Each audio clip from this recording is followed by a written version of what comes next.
if you do not speak about yourself, the you does not, I believe, develop correctly. The you disappears. There is no way to build relationships, human connections, without sharing something intimate about yourself. And to this day I'm not sure if one or the other is the correct way to go.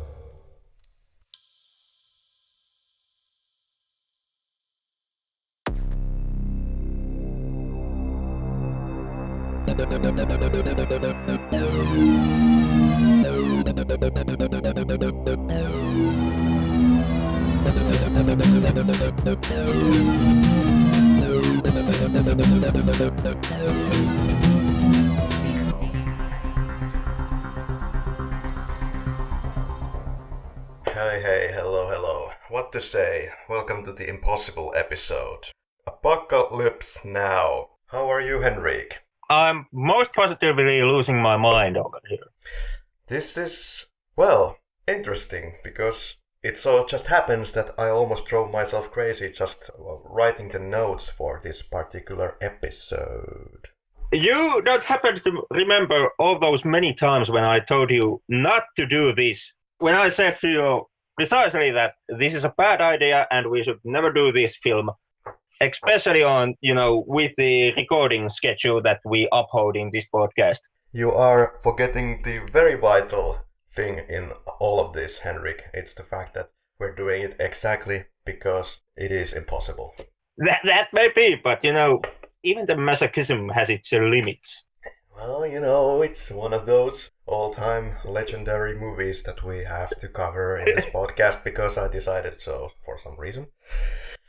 I am Karri, and my co-host is indeed Henrik, and this is the, oh God knows how many episodes, about 25 episodes that we've done at this point, and this month we'll be covering some of the most legendary movies that have been ever created to the celluloid, and what can I do? Here we are.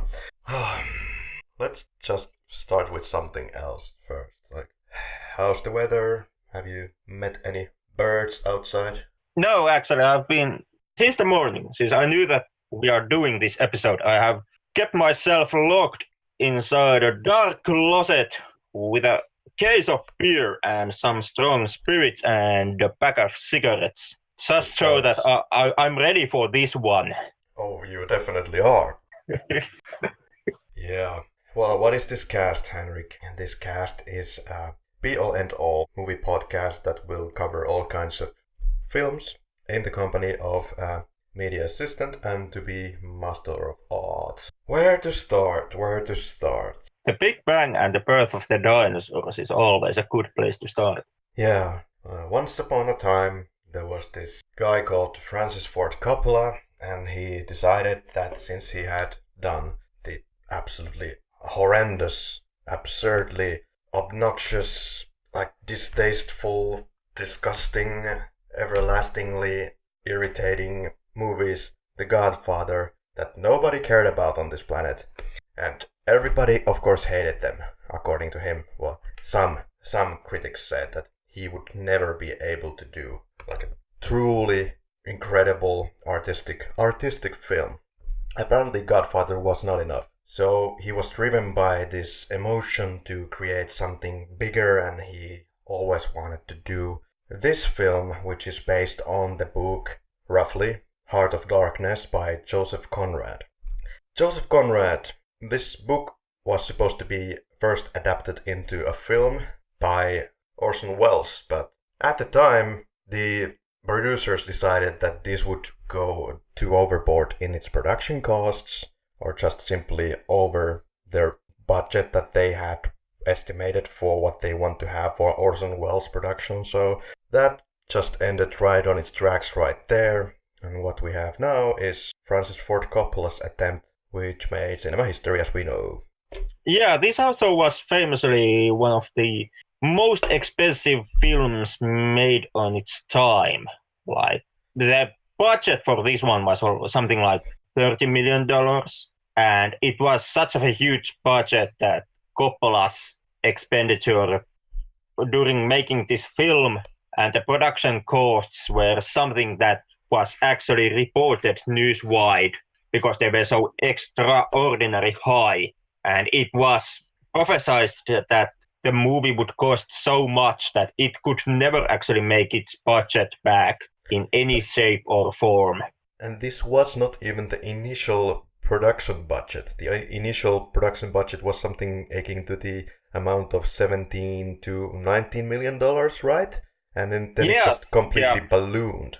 Yeah, during making of this film, Coppola burned money like crazy, and pretty much the starting budget was spent almost right off the gates, and Coppola was needing more money constantly, and he even had to take personal loans and mortgage his house and God knows what else to make sure that he managed to gather the finances to actually finish filming this movie.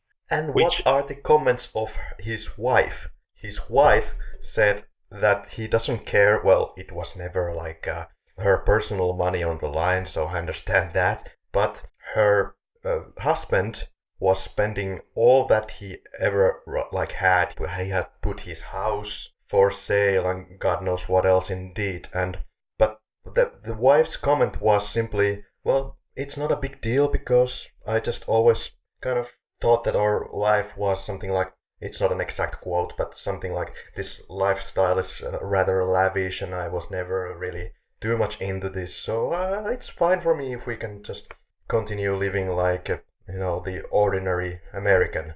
Well, looking at that comment by hindsight, it's also kind of funny because that is exactly what they are doing today based on Coppola's latest efforts, which have been less than that great.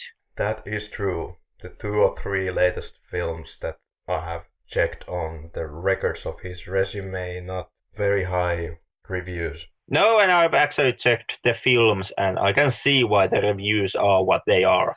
I mean, in my opinion, the downhill slope started with Jack, which he made in the 90s, and he never actually fully recovered from that one. It was a Robin Williams comedy, and it's absolutely absurd and completely unnecessary. And I'm not even going to touch the subject of The Godfather. Never mind. We can talk about my Godfather problems in the Godfather episode someday. But this once again, smells like a heresy that must be extinguished with a flamethrower. We must do this on this podcast. But yeah, the production budget of something over 30 million. It's funny to look at all the fuss that the budget made back in the day when you think about that in today's movies. 30 million is something that won't even get you a few good stars to show up in your film.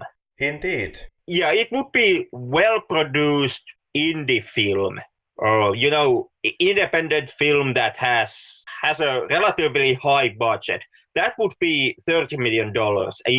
Never to mention a huge, phenomenal Hollywood production. Yeah, it took a lot of convincing to even get Marlon Brando into the movie. And there were a bunch of high-level actors that turned this opportunity down. And perhaps they cannot be blamed, considering how mental the things went on set and how you would have to spend 4 months in the jungle, which turned into over a year. Yeah, I'm not sure have the exact number of dates ever made public, like how long the making of the film lasted. Maybe the original film crew is not even aware how long they were there, under who knows what kind of influence. Yeah, knowing about all the medical problems that they suffer due to stress, with Coppola having epileptic seizure and Martin Sheen suffering a heart attack from the stress of making this film, and knowing the alcohol and drug consumption that happened behind the scenes of this film, I'm relatively sure that absolutely no one involved in this production knows how goddamn long they were in the goddamn jungle. And this is only the tip of the iceberg of the chaos while they were shooting this film. If we get to this, indeed, there was Robert Redford and also Steve McQueen and Jack Nicholson, and they all turned this role down, possibly because of the 4-month shoot, which ballooned. And then there was even Al Pacino, who owed his stardom to the chance of Coppola giving him the role in Godfather. And the furious director went insane, threw his Oscar statues out of the window, and only one of them was saved. All the others were cracked.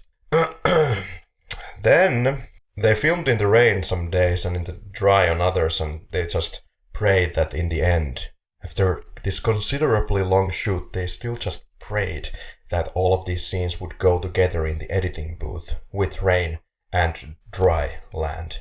Yeah, the editing of this film took, was it 2 years to actually edit this film together, to get the theatrical version of this film, which even is not the final version of the film, as we are going to go through today, because we are also touching the subject of the Redux version. Yes, so it was indeed between 2 years and 2.5 years, somewhere around that. And they shot 1.5 million feet of film, which translates into 457 kilometers of celluloid and 240 hours of footage. They had also 4 editors, and only 20% of the original script material remained, because FFC, or Francis Ford Coppola, he was changing the script as they were shooting, and on some days he didn't even have any idea what they were going to shoot that day, and the people got obviously kind of the idea of what was going on, and people got frustrated. Only the tip of the iceberg still. Well, the director threatened to commit suicide on multiple occasions. He's also on tape saying that, I believe, because his wife was recording him for diary purposes. At that time, the tapes were never supposed to go public, but some of it at least did. And I believe it's on the documentary Heart of Darkness about the making of this film. At least there is a picture on the IMDb page of Coppola holding a gun to his head. Good going. Yeah, there was the epileptic seizure. Then there was the chaos with the Filipino military army tools which they needed to shoot the action scenes. So the military gear was on loan from Filipino military, but every time they were starting to shoot, they were still in the middle of shooting, the army wanted to get some of their helicopters or all of their helicopters or whatever tools there were back. And again, the shooting was delayed. Well, if we go through all of these, hotel scene was shot on Sheen's 36th birthday. He was extremely drunk, quite obviously, and I don't know about this deeper state of mind, or however it was promoted, that he was kind of very deep inside his mind during that scene, that he was in a very personal space inside his mind, and there were some reports that he was indeed in such a state that he might have just attacked and hurt somebody in the crew if somebody in any way aggravated him. Quite possible, but here is where I'm already going to call something like what they could have pulled off from the get-go with this movie, or at least during the filming of the movie. I theorize that FFC had the brilliant idea that since the press is making so much fun of this filming, let's take advantage of it and let's market this film as such. That everything went to hell. Everyone was inside, like their deepest places of their mind. Some people went completely nuts. And, it's good marketing for your film. To save yourself, save your career, save your house. Yeah, I could kind of see where the argument is coming from. I'm not sure if I can fully agree with it. Knowing exactly how kind of a nightmare it became to put this film together. there's also that it certainly was a nightmare. Yeah, I mean, the horror stories were already running rampant while they were making this, and you have to take account that during that time when it was publicized how this is a troubled production, there still was that 2 years of editing ahead of them. Oh, yeah. So it would kind of be bad publicity now, and then 2 years of radio silence while they're putting this film together. And then you kind of hope that you can spin that bad publicity and the coverage you got through that into somehow, ticket sales after you finally get the movie out of the editing booth. Yeah, of course, I realized that this was a deeply personal project. He really wanted to get this one right. There was a lot of personal pressure and pride, and maybe I'm saying that just in some points, some interviews, this magical aura that they have built around this project kind of feels fake at times, or kind of suspicious. For example, just simply the beginning of the documentary Heart of Darkness. It starts with a press interview with Francis Ford Coppola where he says that this is not a film, but this is whatever it was, the real story about Vietnam or war. Yeah, I know this interview. I don't remember for sure. Was it during the Palme d'Or Awards or the festival when he gave that interview? But yeah, the statement that this is not a film about Vietnam War, but this shows what Vietnam was. I understand fully, though, that there are really elements that could have made the people feel very spiritual or highly confused, at least on the set when they are mixing, real bodies that somebody took out of their graves to get some props to the set.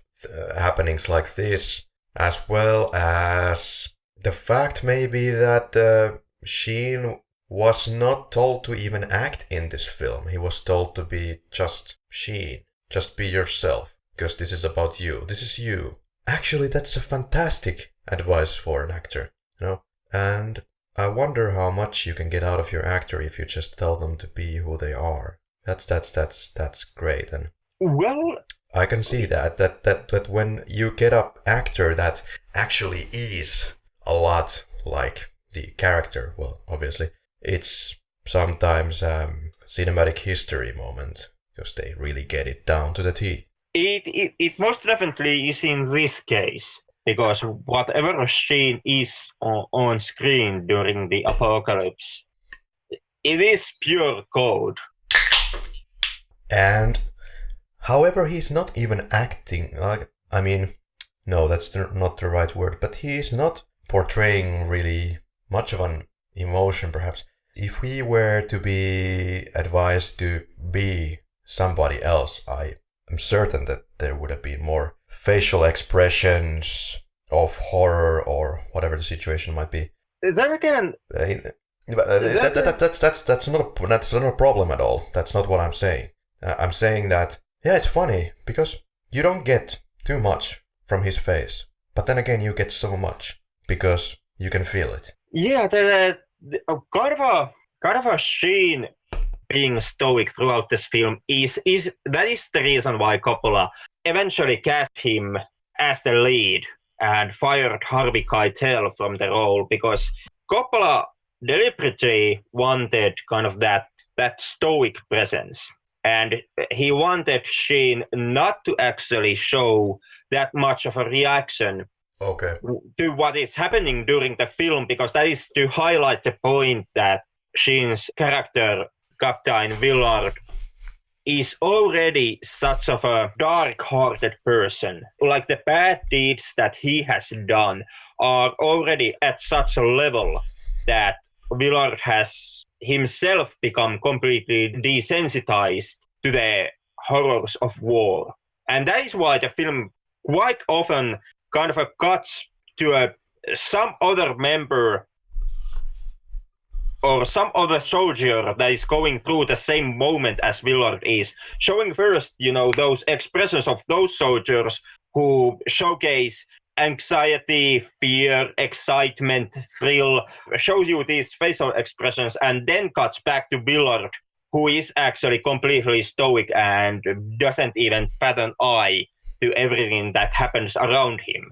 Yeah, but even that non-expression says, I think, a lot. It says extremely a lot about the dark heart of Captain Willard, because it is made clear from the beginning of the film that Willard himself is not a hero, and he is no way a good guy in any sense. And this is actually a major theme when you compare the Redux version of the film to the original version of the film, because this is one of the main differences that exist between the two versions. How much humanity there is in Willard.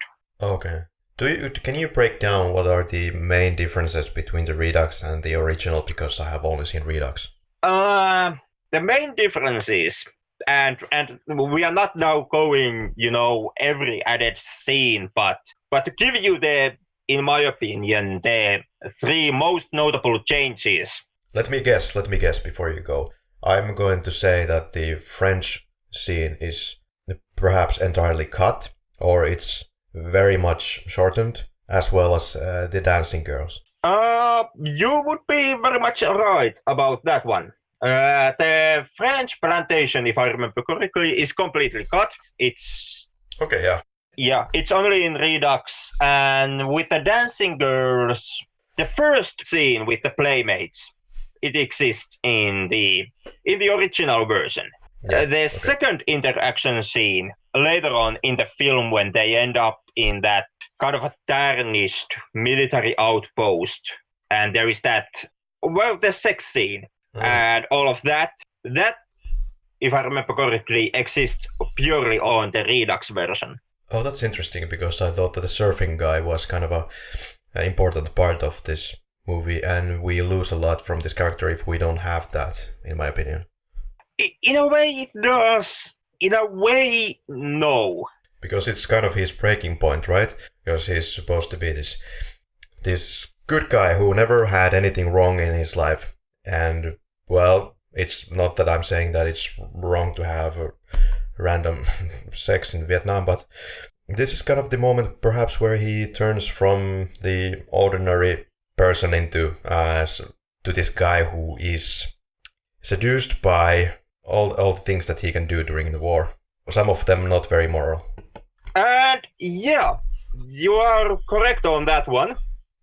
There is that is one aspect that I count as a major difference between the two versions. Yeah.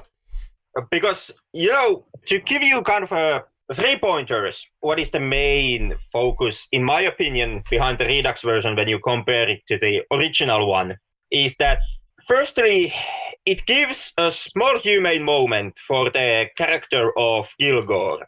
Kilgore gets more screen time in the Redux version. First one being his introduction, which is longer and more kind of a mythical in the Redux version. Willard asks the soldier that where is the CEO, and the soldier remarks that he's just coming, and then you get the cool shot of Kilgore landing into the battlefield. But later on, there is that moment in the Redux version where there is the Vietnamese woman running, holding her baby in her arms, and she's being followed by the soldier that is pointing her with his rifle, and at this moment Kilgore interrupts the proceedings. He puts the soldier back on his place, takes the baby from the lady, and instructs that the lady and the baby are being taken to the helicopter and taken to safety from the battlefield. That whole scene of him sending the baby and the mother away from the shooting, that is absent from the original version or the theatrical cut. And that is one of the moments which give Kilgore at least some humanity, because Kilgore is kind of an extremely bad and horrendous character on his own right, as we will point out once we fully get into the scene in question. Yeah, But that's one difference. The second one is that in Redux version there is a lot more scenes with Willard himself interacting with the rest of the crew on the boat. In the original theatrical cut, Willard is more of a recluse hermit who just closes himself in his own quarters on the boat and does not really have moments with the other crew. And this is something that gives Willard quite a lot of humanity in the Redux version and makes him more human and not as cold and not as dark-hearted character as he could be and he is in theatrical version. And the third and last one, which I count as extremely major difference, is the inclusion of the second playmate scene or the sex scene. Because, like you pointed out, there is a notable moment in the film where the boat crew kind of succumbs into this madness and insanity, and they lose themselves. Right. And there is quite a lot of discussion. What is that point? What is that point in the film where that happens? In the theatrical cut, it is the Duvall bridge scene, which is extremely easy to see why that is in the theatrical cut, that famous point, the point of no return, because that is the darkest scene of the film where the war is at its most insane. On the Redux version, typically that moment is tied with a plantation scene. Once again, easy to see why, because that is the last tranquil scene in the film, the last scene where the characters can just have a moment of quietness and where they can just talk for a moment. And after they leave the plantation, sooner or later the fog kind of swallows the whole boat, and when the boat finally emerges from the fog, they arrive literally to the Cruce's kingdom.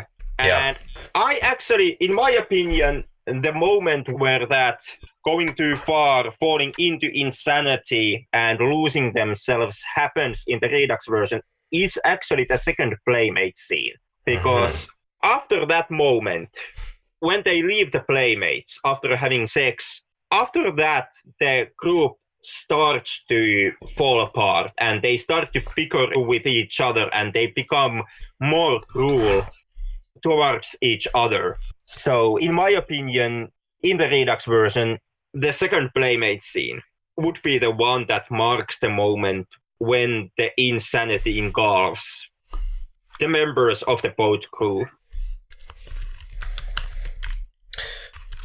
Yeah, okay. There is actually even more versions of this film, or actually we're talking more about like some working versions. There's a work print that is 330 minutes long, and you can probably find it online somewhere. Well, I haven't seen it, but yeah, there's even more material. This includes at least some scenes that are happening outside of the hotel in Saigon, and there's more material of the Playboy Bunny's performance, and some scenes that are played slightly differently. Yeah, there's a lot that they can fit into this length of a movie. There has been rumors that Coppola would like to release even longer cut of the film. Like, I don't know, it is years when I actually read about this. It was in Empire magazine when they touched the subject, and was it then rumored that Coppola was hoping that someday he could be able to release a 5-hour-long version of the film? Yeah, exactly. Yeah. Almost 5 hours long, right? So, to be quite honest, I think the Redux version also loses its steam in some places already, even though I do admit that I very much like and respect the meditative quality of this film, and which also works great even though it has kind of separate scenes happening that make it wholesome in the end. So it's not very, should I say, linear or traditional storytelling. Again, in that sense, doesn't work for everybody. But then again, it just builds its points that it wants to say, and in the end, it all kind of comes together. It kind of comes, and well, it does come together in the end. But when we are touching the ending of this film further down this episode, it is also important to remember that there is quite a many readings on what is happening on the film. And there is quite a lot of different views on what actually goes on during the film. Like, one theory is that there actually is this physical heart of darkness, and the film in the end is about the battle between Willard and Cruz on who actually gets to possess that heart. Yeah, this is a kind of an interesting character again. Joseph Conrad was like a Polish-British writer, so his native language was Polish, but he became to be known as one of the most influential writers of English literature at his time, and very well known today as well.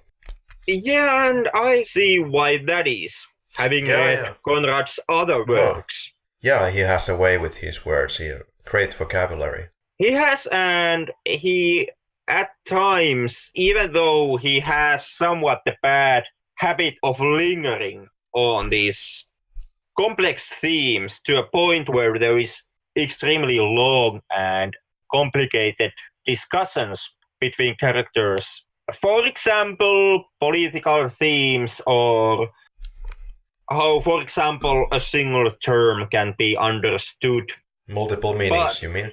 Yeah, but still, overall, I would say that when it comes saying some of the more kind of a complicated themes, Conrad is actually quite good at what he does.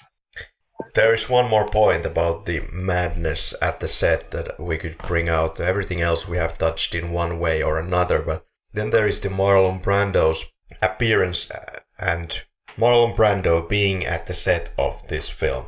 It seems like he was just being Marlon Brando, but he did not read the book Heart of Darkness preparing for this role, even though he was specifically told to read the Heart of Darkness before he comes there, so he just plainly lied that he read that. Yeah, there was that, and then there was the physical side, of course, because Marlon Brando was supposed to be physically more fit, supposed to be moving around the scenes, which he does not, and they tried to masquerade his appearance.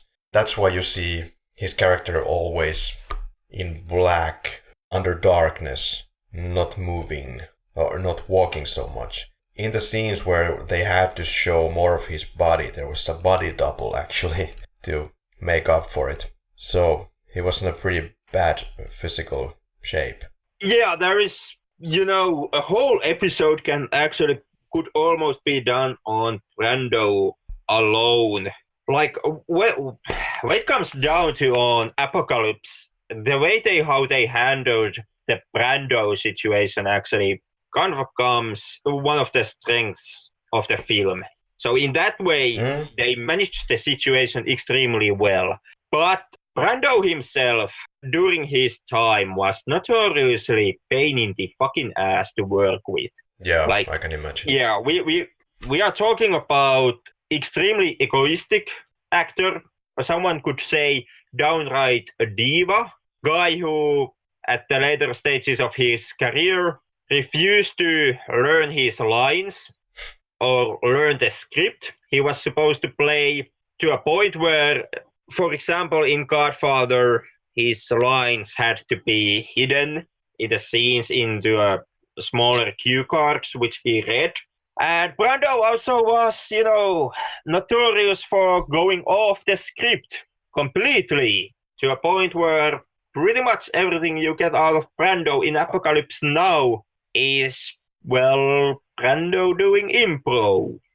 Yeah, I was wondering how this was actually set up, because Francis Coppola didn't really have a proper script because he was just rewriting it all the time. So I was wondering if he wanted to give Marlon Brando the chance to improvise everything because of that, or because he just didn't care to read anything that Coppola was writing the previous night. It could be either one of those scenarios.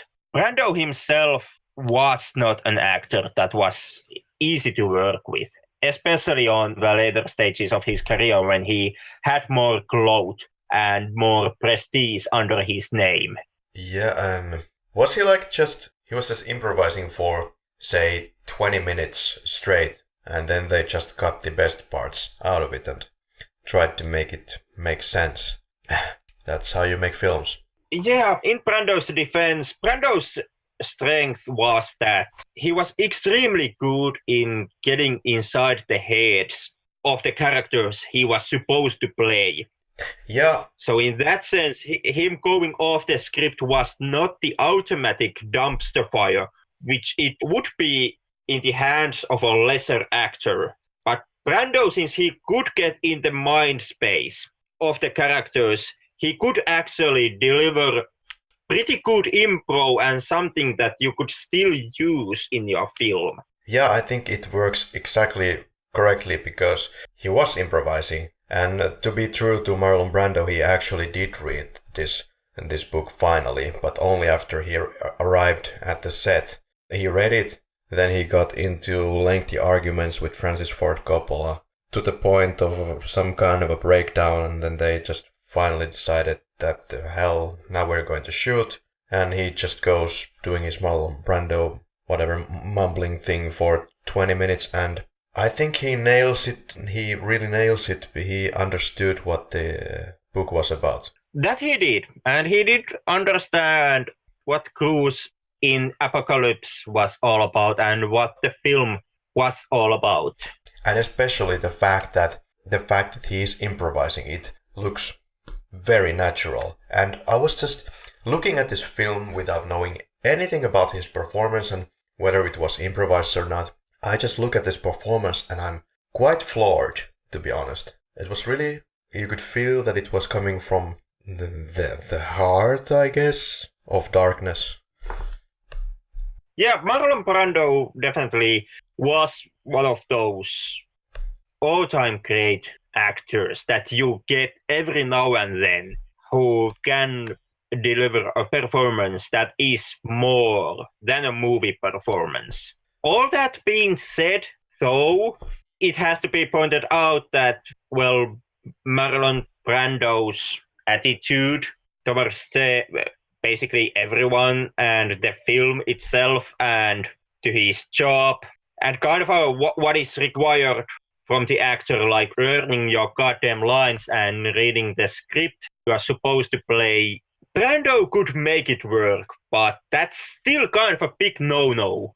You can applaud for Brando for delivering extremely great performance, but you can't applaud Brando for being kind of a jackass during the production of the film or other films that he worked on.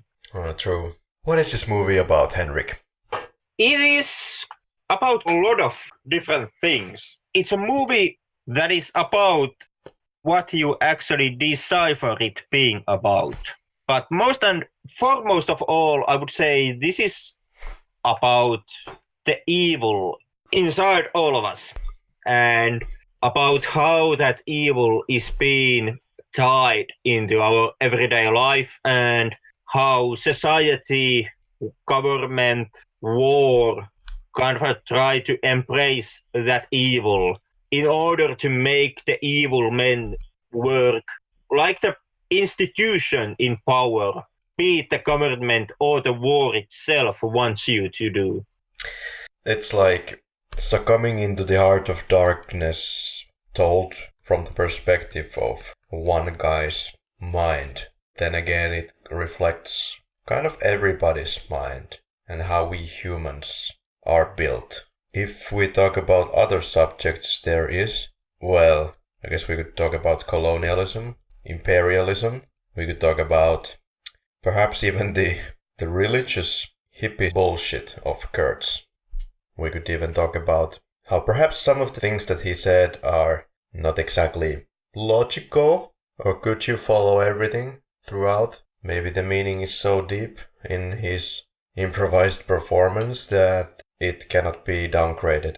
I actually had no problem following Kurtz and his line of logic. Yeah, there is the fact that he has taken over a tribe, and he has taken the pedestal of the leader of that said tribe, and basing it on, well, I guess nothing, but even that nothing is something, as he likes to share it with us. Kurtz is a man who has learned to understand war extremely well, as is evident on the essay that he has written and the reports he has written, which Willard reads small snippets to the audience throughout the film, which I felt pretty well actually nailed down Yeah. the army and the nature of war. And through this understanding, Kurtz has developed his own philosophy and own code of conduct, which has allowed Kurtz being quite dark in his heart and going off due to his understanding of war and army, goes off the regulations and the code book of the army and is able to use phenomenal cruelty when needed to.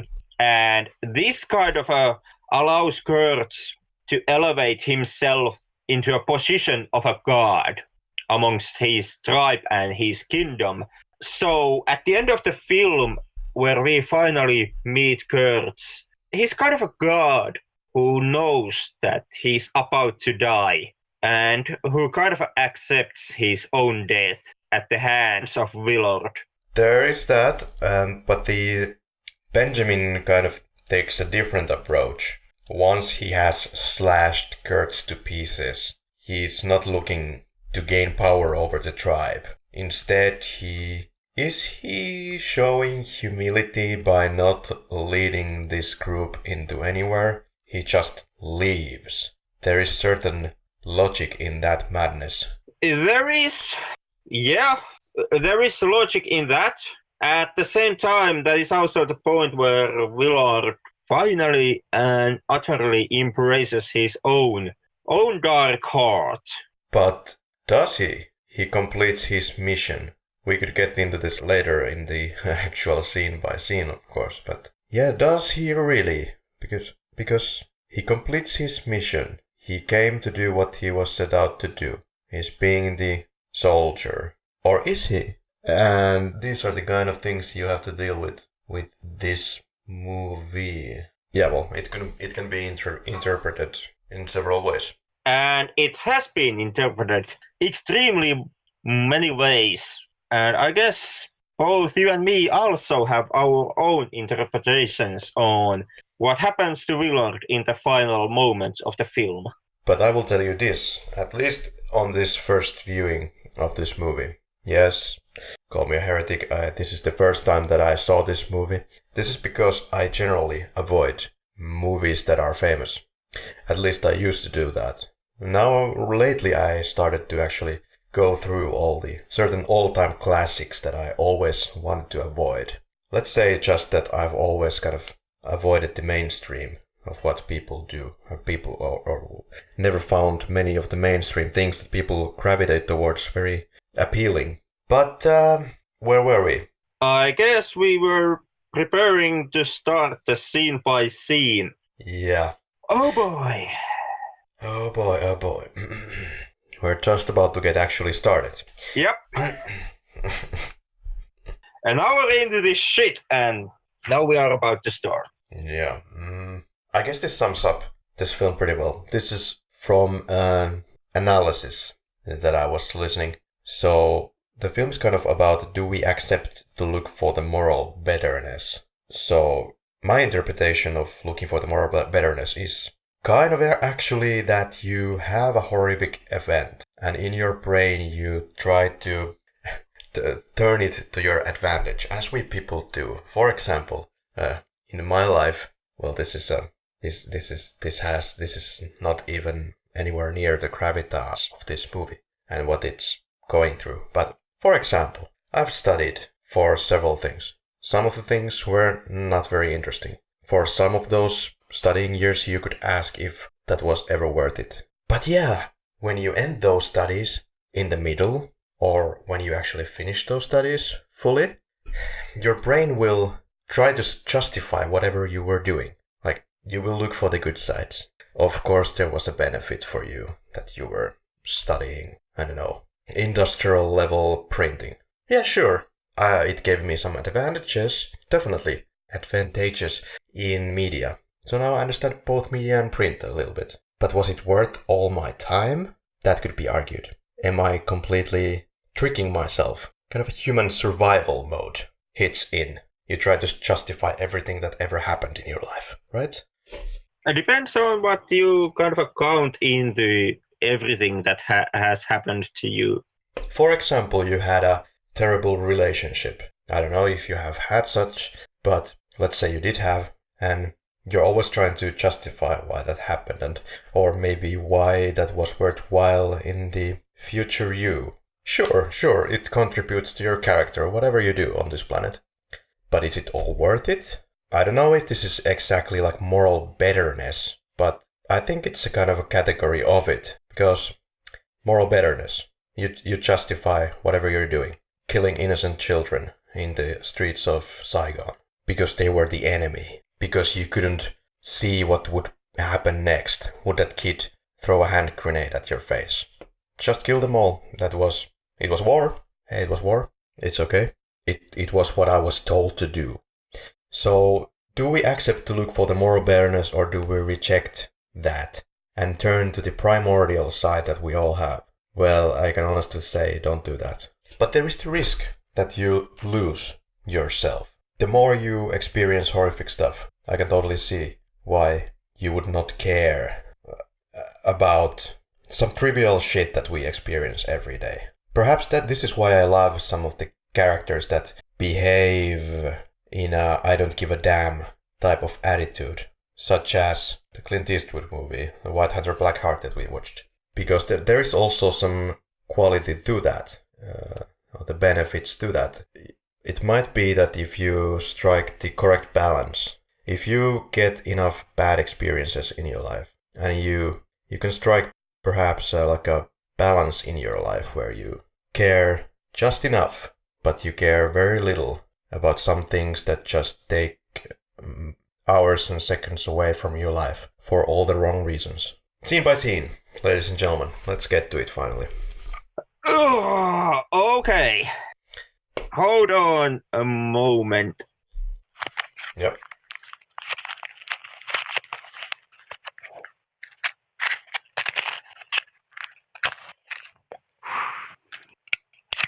Okay, I'm ready. Okay, dope show. I would cut this movie into certain parts. First part, Saigon, in the hotel. Second part, Ride of the Valkyries, or the Coast Attack. Then there is the middle part, which is Dance Girls, Jungle with a tiger, Fisher family killing, the French plantation.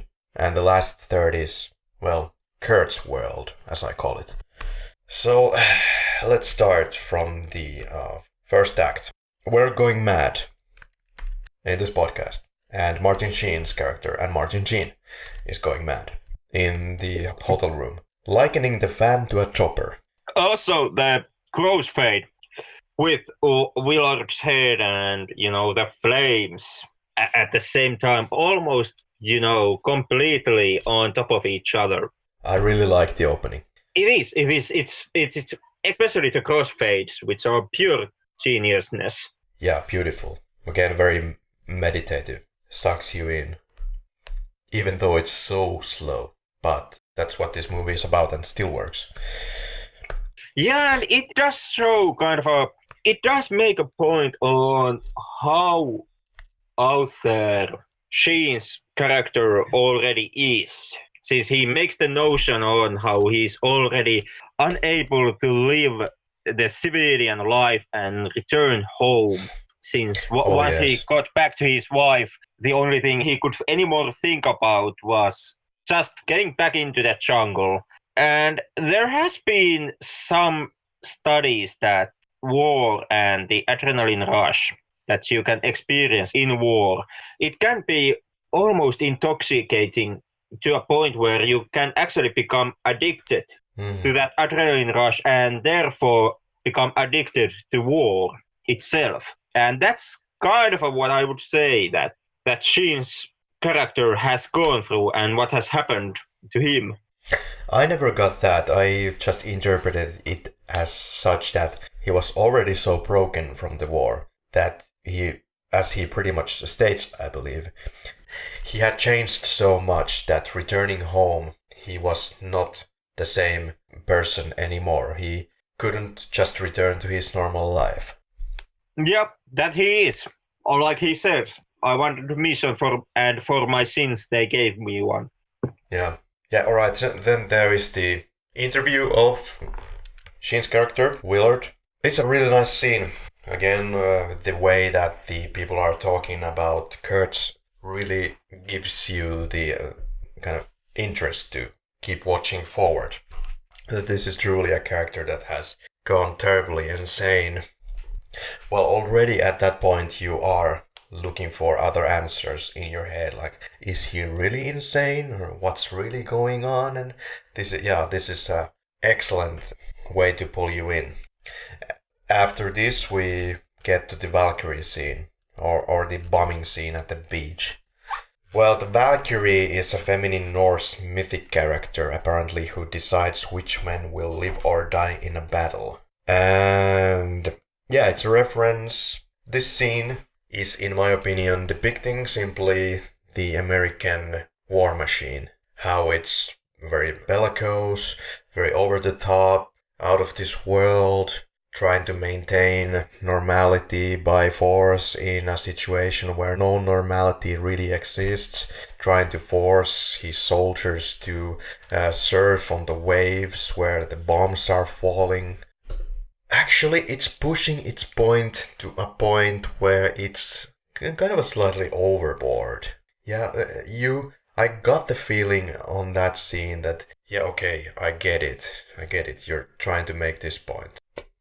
But that is also a point on the scene is most of all, or I can't say most of all, because there are several points that go on in the Valkyrie scene and the landing scene before that, which show the Kilgore's kind of a military machine at its work. But these scenes are also very much about Kilgore himself and kind of making the point how Kilgore is extremely broken person, and I would say he's one of the most dangerous players in the war game that is the Vietnam here. And in many ways, Kilgore actually is what they say Kurtz is. Like, Kilgore is a person who has lost his mind and has succumbed in the inhuman levels. And this is something where the difference between the Redux and the original version plays a major role, because the Redux version gives you that one humane moment from Kilgore. But other than that, outside of that moment, the difference between Kilgore and Kurtz is that Kurtz is a devil that knows he's evil. And Kurtz's insanity, as it's called in the movie, kind of stems from Kurtz pretty factually understanding the nature of war. Whereas Kilgore, on the other hand, is a dangerous example of excess, insanity, precisely in form of forgetting the nature of war. Kilgore is a person who fights a war, but he no longer actually understands what war is. I don't know, there are people like this, military leaders that are just sort of larger than life, or I think some people are just plain psychotic. Some people from the army that I was in, or the group of the army that I was in, there are people that really, in their own words actually, say that they hope to God that the war erupts, unquote. Yeah, Yeah, I can see that. But to put it differently, in a way, Kilgore himself is embodiment of what went wrong for the United States in Vietnam. In a sense that to Kilgore, the war has become an adventure. It's fun, happy times, and wacky surfing. And this is something that Kilgore has been able to achieve through over excess of military hardware. Well, you know how I actually interpreted this is that he is just a big time show off. He wants his soldier to serve because he wants to show that he is not afraid. He doesn't care. He has done this so long that he's just using it as a playground. And yeah, admittedly, he probably doesn't even care anymore at this point, as we see that some whatever the hell is dropping from the sky just next to him and he just doesn't care. Yep, and that pretty much is Kilgore, because Kilgore actually does show a blatant disregard to military code, to ranks, to common safety, anything that. And Yeah.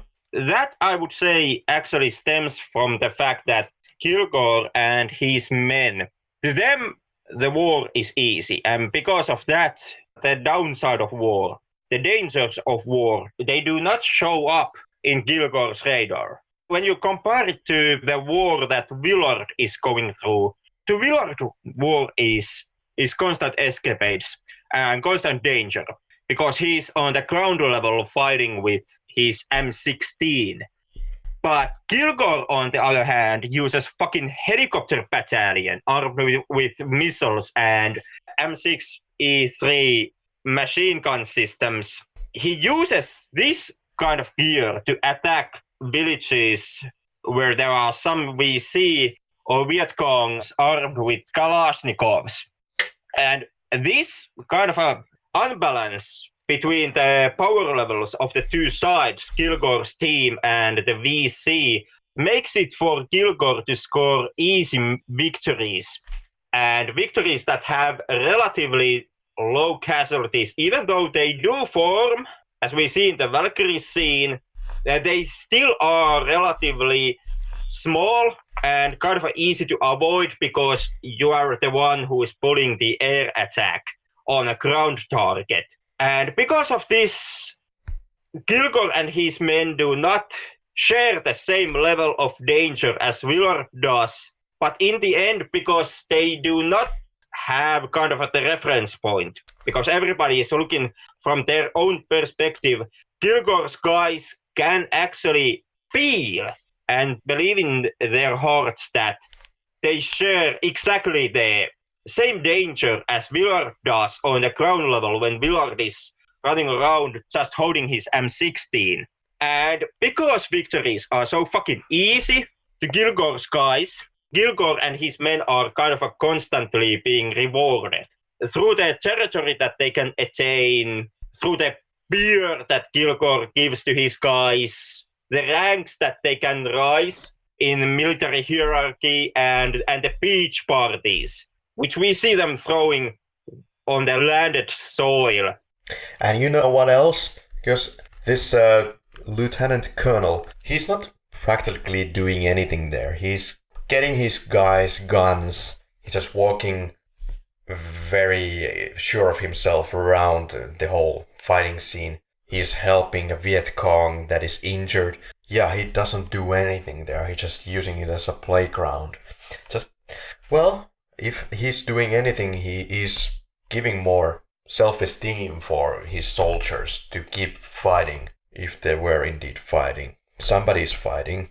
Yeah, that he is. Like, you can actually notice that his men kind of they almost have kind of this fatherly relationship to a point where Kilgore's boys, as they are being called, actually wear exactly the same kind of a yellow scarves as Kilgore does.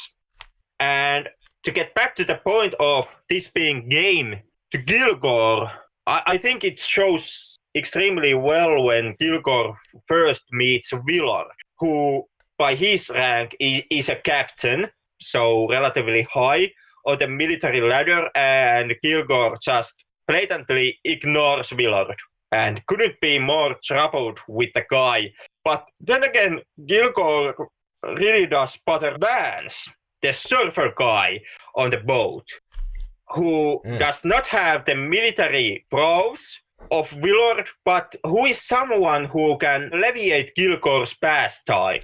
This legendary surfer can make Kilgore's fun times even better, because now Kilgore can surf with Lance, or Lance, the surfer who he admires. And Lance is the guy who Kilgore salutes, like you are supposed to salute someone in military. To Lance, Kilgore shows a real respect. Later on, the only way how Willard can even make Kilgore advance to the point where Kilgore is supposed to take him, Willard only is able to achieve that by promising Kilgore some killer waves at the location. So the Kilgore War is a pastime. That, in my opinion, it embodies the statement that Coppola made about Vietnam War, that in Vietnam, USA had too much money, and through that money, they had too much equipment. And that excess of equipment eventually led the USA troops in Vietnam to lose their sanity. Yeah, total show-off war. Yeah, and in that sense, Kilgore in many ways is insane. And knowing all that, Captain Willard steals the surfboard of Kilgore.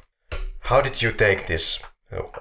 Is there any deep meaning to this? Is he just taking some pride or trying to stop some of this madness, just trying to kind of give a slap in the face to this bellicose game that he's playing?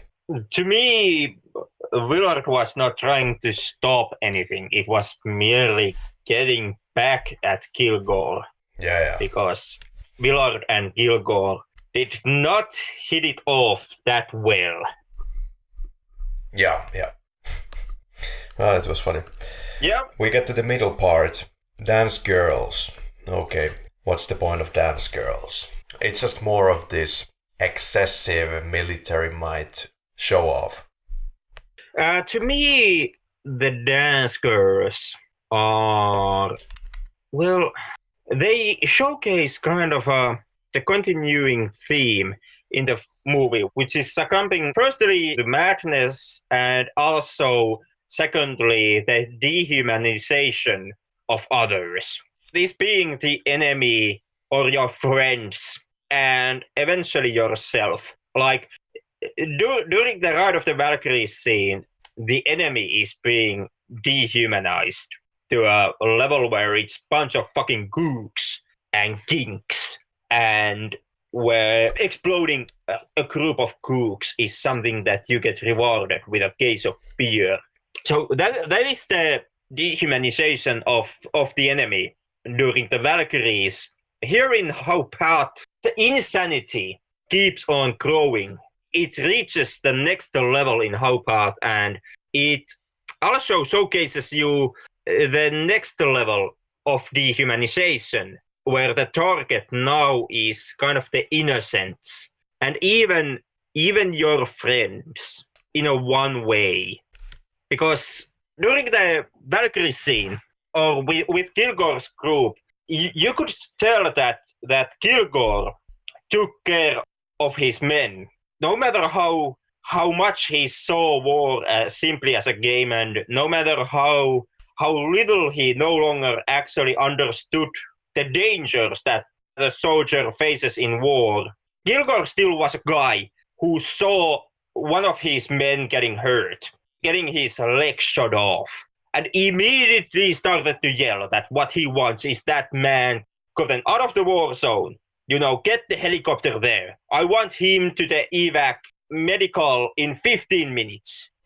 Whatever happens, you fucking save that one guy who got his leg shot off. But in How Fought, that unity between the soldiers, it's being lost. They are unified at the beginning, where the playmates first appear, but in course of the show, that the playmates are pulling off, they eventually start to fight between themselves. And then they break the barriers and they start to climb on the stage. And at that point, they actually become a danger to the playmates, who still are actually American civilians doing a job of entertainment in Vietnam. The playmates are actually the American civilians that the soldiers are supposed to keep protecting from the evil communism that must be stopped in Vietnam. And at that point, they start to dehumanize the civilians. And because of this, they become a danger to the very civilians they are supposed to protect. And they also become a dangerous effect to each other because of the fighting that happens between the soldiers. And at the same time, also, the playmate scene shows this encouraged and perverse sexualization of violence, where the Playboy bunnies use the M16s, that is the soldier's gun, in very kind of a erotic way to excite the soldiers watching the show. And if you actually watch the decorations behind the sitting area or behind the soldiers' backs, where there are those huge, I guess they were made from plastic, but these huge bullets at the far end of the area, also they have been shaped kind of in a sexualized manner. So there's also this theme of sexualizing violence and through sex, which to many of these soldiers are still some kind of a resemblance of home. And it's being combined with war or with violence through the playmates using the M16 as a sexual element. And this perversion kind of eventually is what leads into the violence breaking out amongst the soldiers. This kind of a presentation in a country where you're having a war, to actually pretend to kind of have time for this fun and games with insane budget, I bet. You know, you have to get all this crap out there, you have to ensure the safety of the dancers and other possible civilians, transfer them there, transfer them back. All that effort, it's just it's so over the top, it's so heart and soul of this war, I suppose. The mentality that went into it right there. Not in the newspapers, but right there. It also kind of is a reality of war, because these shows is something that has been performed basically in every war that at least America has fought. The shows are mostly meant for as a moral boost to the troops. Yeah, sure. So that they can get that moment of thank you for protecting us and for this work you are doing, fighting this war. And they have been part of the Second World War. They were part of Vietnam. They were part of Iraq, to a point where Hollywood celebrities were actually being flown to give a show to the troops. So that is something that does happen in war. It's even something that, happened, I would say, to you and me both when also we were in the army, because we also got few of those evenings when we were being offered some kind of entertainment on behalf of the firm, the army. Unfortunately, I did not get playmates or strippers.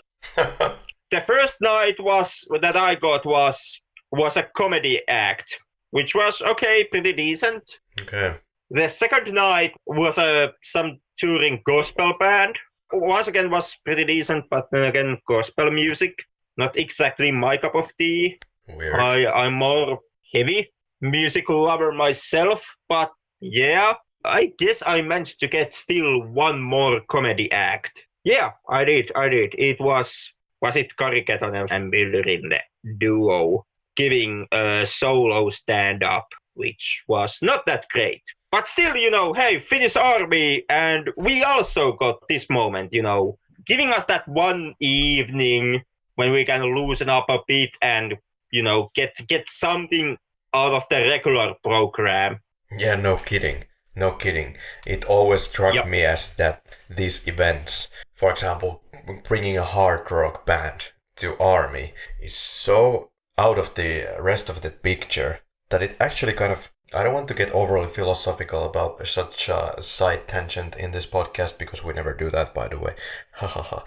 But, to have a hard rock band in army and the rest of the program being extremely formal, and then you get this 1, 2, 3 hours of absolute nonsense where everybody is breaking the formation in all the possible ways, and you don't have even the traditional army music. What the hell happened to the army music? If you're going to be army, then at least have army music. Why are you bringing hard rock hallelujah and some Nickelback type of bands or Kayako or whatever the case is? No. I'm not pro army. I don't know what I am towards the army. My brain is cut in half in several directions about the whole experience. But no, that's lacking something. It's breaking the illusion. It's breaking what they're trying to keep up in this system. Yeah. I myself, if we are supposed to come out of the closet here, I am quite pro army myself, even though I also have had an extremely mixed experience during my time, to a point where my mixed experience with the firm even led me kind of going against the regulation to a point where I burnt my bridges with Finnish defense. Okay. Yep. But I kind of always embraced these little moments that we got, even though they were not anything to write home about. Have I been given the situation or the choice, I would have chosen Playmates and Titties over the comedy acts that we were given. Most definitely would have chosen Titties over those. But, for what they were worth, I still somewhat enjoyed them. And I saw kind of a meaning behind that, in that extreme punishment, extreme reward culture that the army has. To me, I felt so much pretentious bullshit in the army. Yeah, Yeah. the bullshit definitely is there. Right on. The bullshit is also what let me kind of, I don't know, finally getting fed up with the system. Like, Yeah. I never grew to hate army. I never grew to be against the army itself. But to me, the army in the end showed up as this constant paradox, or entity that is at constant paradox with itself. And I felt that paradox was limiting me too much, and it eventually burnt me out to a point where I no longer was the best member, and where I eventually got into pretty bad light. Yeah, that final handshake when I left, I can tell you, it was extremely chilling moment. Like, aggressions were high on that handshake. So you didn't go to the retraining program. This is kind of the thing that you have to go through to kind of refresh your memory after perhaps a few years, to have like an additional week or 2 weeks or so of training to get your headspace back into this shit. I was there and I got the call, like, was it like even 2 years after I completed the initial bullshit? I went back. They really hated my guts at the end of the show as well, of the initial show. So my experience of the army itself. Alright, let's go deep into this, Forrest. I never really felt any compassion to go there in the first place. I tried to push it forward and push it forward and push it forward as much as I could. Then I just finished my studies and then I had to go. I had no excuse not to go. I went, and at the point I was definitely not very social. I was quite antisocial person. I didn't like people. I was going through these motions. Why am I going there? why am I learning to kill people for 6 months or potentially longer? I finished the 6 months. At the end of the last camp, I had listened to bullshit for so long. There was the thing that, well, when you're in this situation that you become very antisocial and you don't really particularly like people in your life, especially when you're younger, and you are pushed into this group, a lot of people and a lot of distractions. I've made a lot of stupid mistakes there, yeah, but at the end I was so fed up with listening to this bullshit about some of the past bullshit that I completely exploded at everybody and told them basically to stay the fuck out of my way. I was aggressive to basically everyone. I didn't care about the consequences anymore. I was so fucking fed up. I finished it. I definitely don't have any golden memories of those times, even now. No, there was even one who asked me, why the hell are you here, Karri, if you don't like it? Because it's shorter than the other kind of service that lasts for 13 months, the civilian service. Basically, you could say that the main reason that I went there in the first place, after all, was to just prove to that everybody can go there, because I felt that he was of the mind that no faggot can complete the army, because they are such ladyboys that it's not possible. This was a remark made by my aunt, actually. Like, how can the little Karri survive in the army because he's such a bam boy, or whatever the comment was. So these kind of things that just fueled me even further. Like, fuck you. This is not a place where you make men into men. It's the biggest kindergarten of Finland. Yeah, don't know what to say. It's quite sad to actually hear that, you know? I don't know if it's sad, it's just hilarious to think back that I would even consider the option to go there just to please somebody else or to show off. Yeah, but the hill should never, in my opinion, be that high to climb as it has been to you. Yeah. Those are things that should not be thrown in anyone's face. Yeah, I can understand. So many people are, especially at that point, if they are about to join the army at the earliest age of 18, there are people who are just completely not fit for the task because their state of mind is completely somewhere else. They are not prepared for that. They are not even mature enough. They're just a waste of fucking time. They should go back home, think about it maybe 10 years, then try it out if they feel like it. The worst thing you can fucking do is to get people in the army that are completely unmotivated and are potentially in that situation if forced to be there, completely dangerous to everyone else. Yeah, that it is. I don't think I was ever dangerous. I was just pissed like a... No, but there are also those people. Like, I also, when I did my time, when I served with some real fucking latvakakkoset who were in no way had the mental capacity to actually, to even take care of themselves. Never to mention actually be put into a situation where they are holding explosives or holding live firearms. Yeah, At the same, at the same space with other people. You have to face the fact that you're with some unknown people who are complete dummies as well. You must have seen a lot. I did see my share.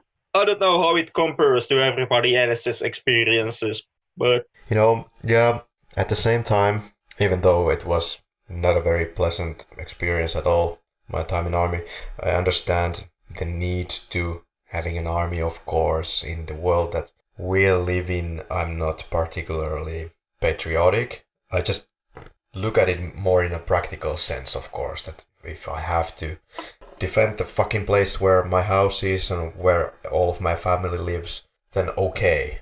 That's the last effort to salvage that by going to war. But going to army, the idea of going to learn how to kill people, because that's what it is, and nobody still wants to hear it. I don't know why, because that's what it is. And all these military parades, all this bullshit, showing off or showing your equipment. I never understood that. It almost reminds me of North Korea. North Korea showing their military march is exactly that. It's just showing off your ammunition, what you're capable of. And that's some kind of a remnant from the World War times that we should abolish. Anyway. Yeah. What is being pro-army? What does it mean to you? To me, like you, I understand the need for army in a violent world. When it came to killing, when it came to the bad stuff, I was okay with that. Actually, all of that kind of ties into that side of army which I fell in love with. As ashamed I might be to say it, but that was what I was looking for. Knowing what I'm gonna get. Is it the pride? It wasn't that. It was like I can't fully ever explain it. I haven't been able to explain it to my family either. Mostly I just, stay quiet. I kind of went there to look for my place, to maybe make peace with my demons and to understand them better, to understand what I'm capable of. Okay, yeah.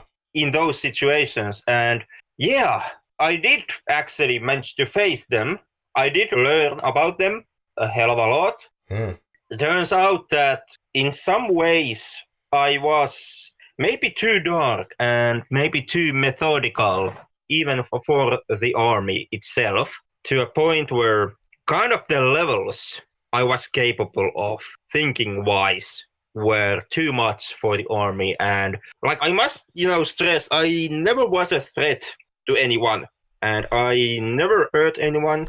And it was nothing like that. But there were instances like there was this where I was actually being told that, this is not acceptable line of thinking from you. I actually right then and there, because it, logically thinking wise, it was hell of a lot easier choice.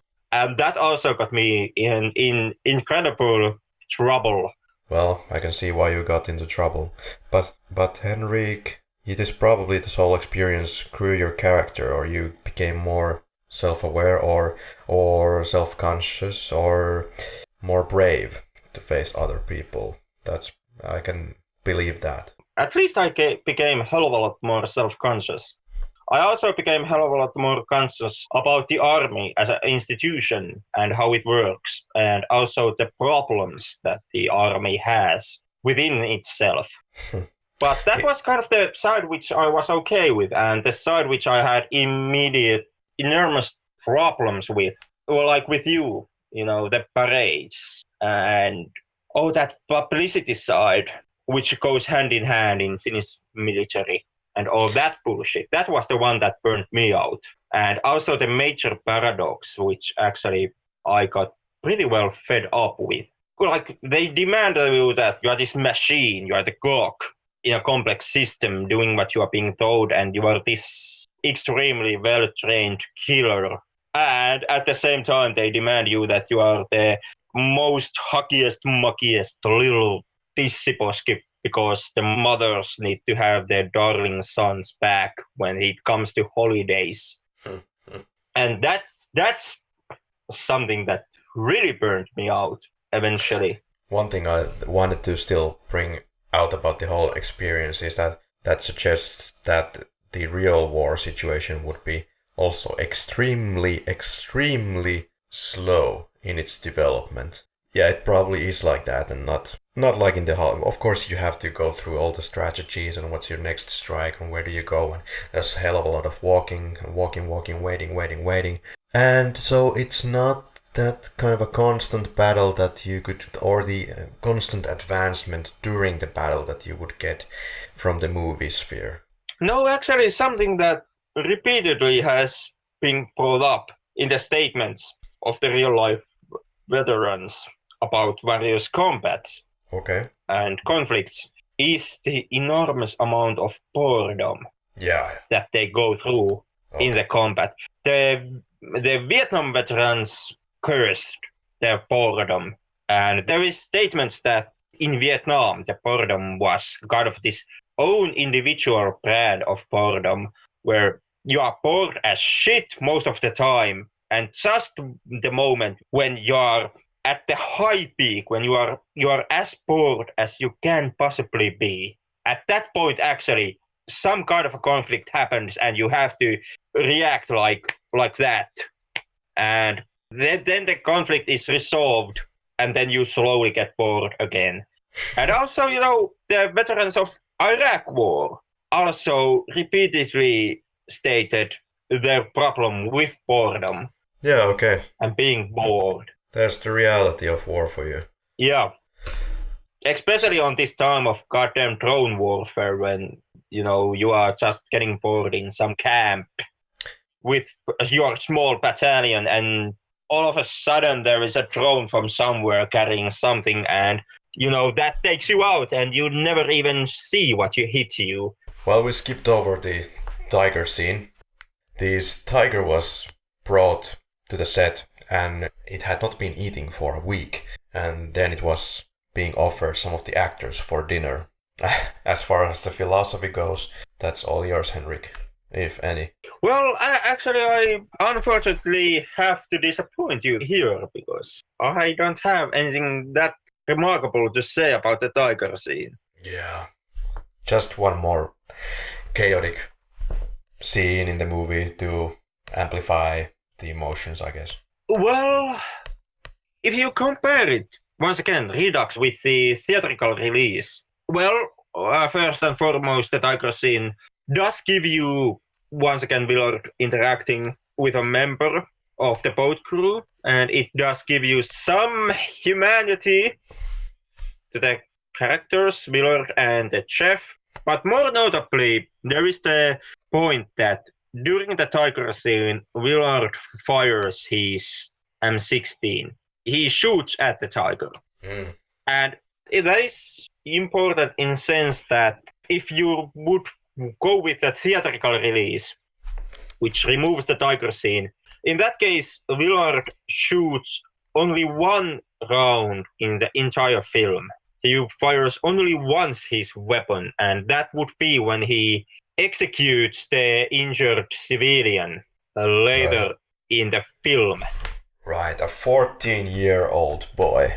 Or is he 14 in this character? But Lawrence Fishburne is 14 here. Was he 17? 14. Okay. Well, I believe this was shot in May, maybe. At the youngest he's 14, at the oldest he's 15. There was one part in some documentary or video that said that he's 14, or at least that's how I remember it.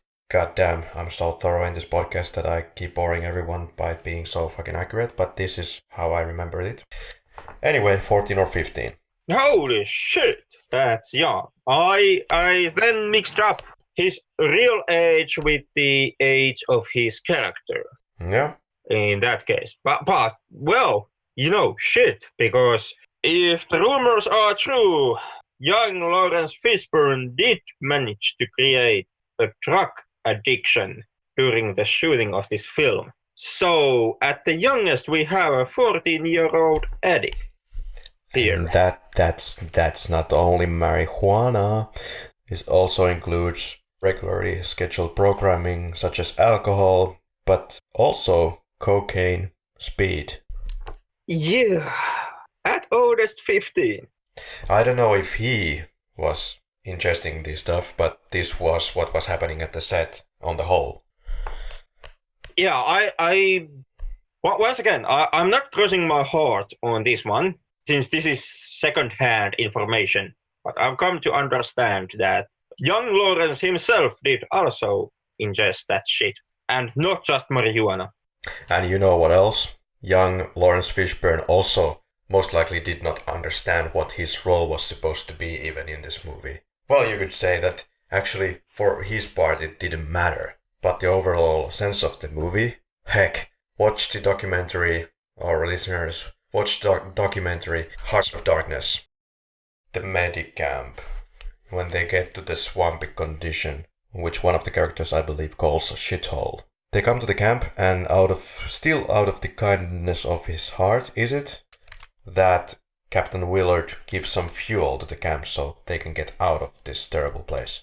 Yeah? Yeah, he gives the fuel to the head of the Playmate tour. Most likely he gives the fuel for the helicopter. Yeah. Which the Playboy group is using so that they can fly themselves the hell out of there. Yeah.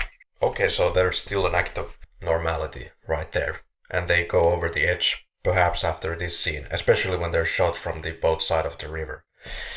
Yeah, the curious point with this second Playboy Bunnies scene is that right after they leave the camp, they immediately start to bicker with each other.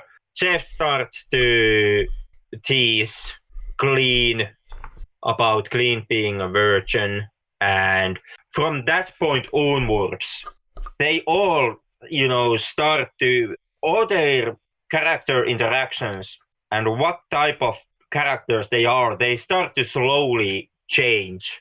And that happens right after they actually manage to have sex with the Playboy Bunnies. So the camp is kind of a both physical point into the dark unknown, and to me it kind of looks like that small human and tender moment with the Playmates kind of removes this shield that these characters have had emotionally, which has still kind of protected their humanity amidst all this insanity.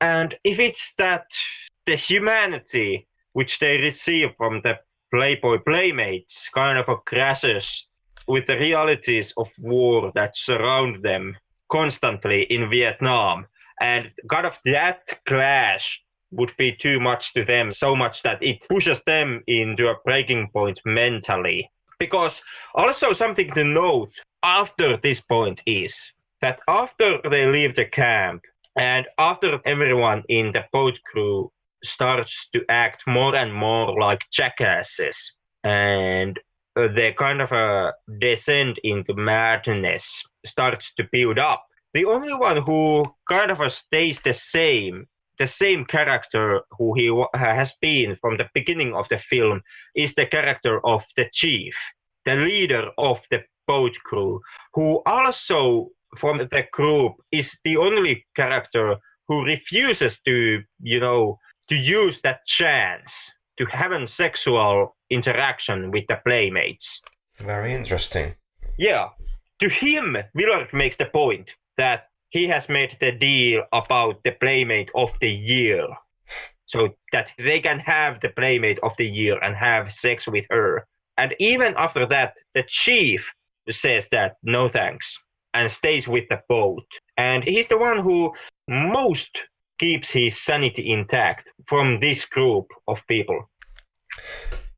I would imagine that in a real situation this would be a very hard code to maintain, but if you so choose, you really have to concentrate on deciding so that you will not succumb to the dark elements during the mayhem.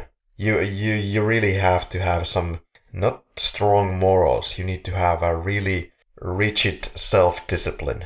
Yeah, and in the end, in the course of the story, in the course of the film, that kind of turns into the downfall of these characters. Yeah.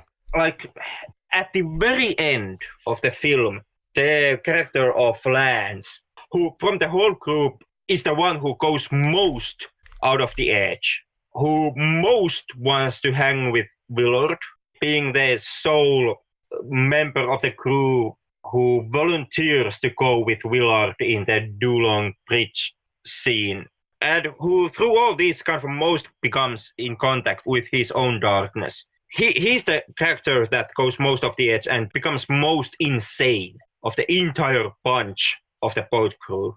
And at the same time, he's from the boat crew, he's the only character that actually makes it through the movie. Everyone else eventually loses their life, except Willard and Lance. The definition of madness depends on your definition of madness. Does he really go over the edge or does he not? In the sense that, is there something fundamental to learn from the experience of seeing torture to the amount where you quote unquote lose your mind. Do you lose your mind, or do you get a better understanding of yourself, of the world? Well, he starts to wear constant combat makeup as the only person of the group. He also starts to make these weird dance moves, similar to what Willard does in the opening scene of the movie, in the hotel room. Like that, the three characters who do these weird kind of a dance moves. So first it's Willard when he's drunken in his hotel room.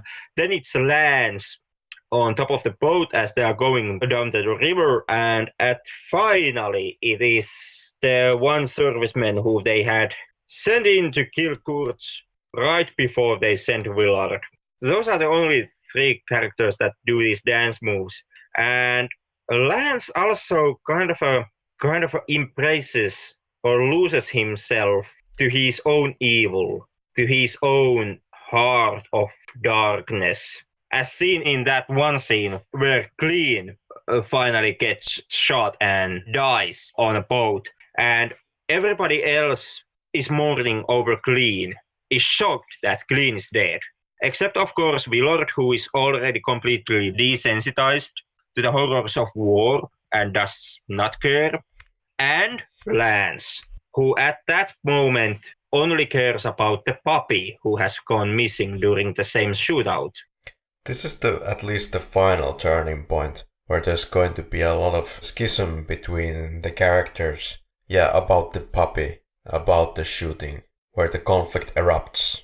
Yeah, you are talking about that moment when they accidentally shoot that civilian boat. Yeah, this where they save the puppy and shoot everybody else. Yeah, that also is pretty much the no turning back moment physically for these characters, because they've actually committed a war crime by opening fire against unarmed civilians. Or maybe they could have explained that one away as a miscalculated situation, but after the point that Willard goes off and blatantly executes the one injured woman, still an unarmed civilian. After that, basically the entire group is tied with Willard's war crime. After that, they really no longer can go back, because now they are actually war criminals. Also, this puppy, I found this very general model of puppy in America to bring the point very close to home. Like, here is what you have left of your family or such. Yeah. Also, something that is interesting to note after this scene, or after the camp scene, is that this is also the moment where the character of Kurtz starts to evolve and advance, both in pictures and in presence.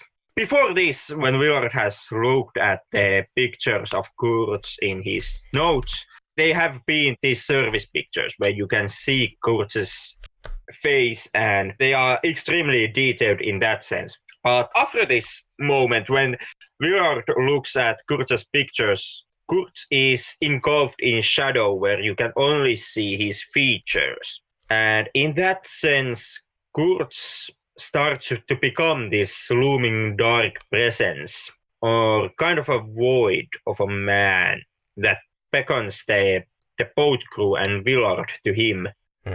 Yeah, this kill scene goes into kind of the heart of darkness, in this case literally. There's the war zone. The soldiers are going into the river in order to try to get to the boat that is passing by the river. This was apparently some kind of a biblical reference. People in the river. Well, you know, Henrik, I'm totally waiting, looking forward to the episode where we go through something like, I don't know, Ben-Hur. And as a background work, I have to read the fucking Bible.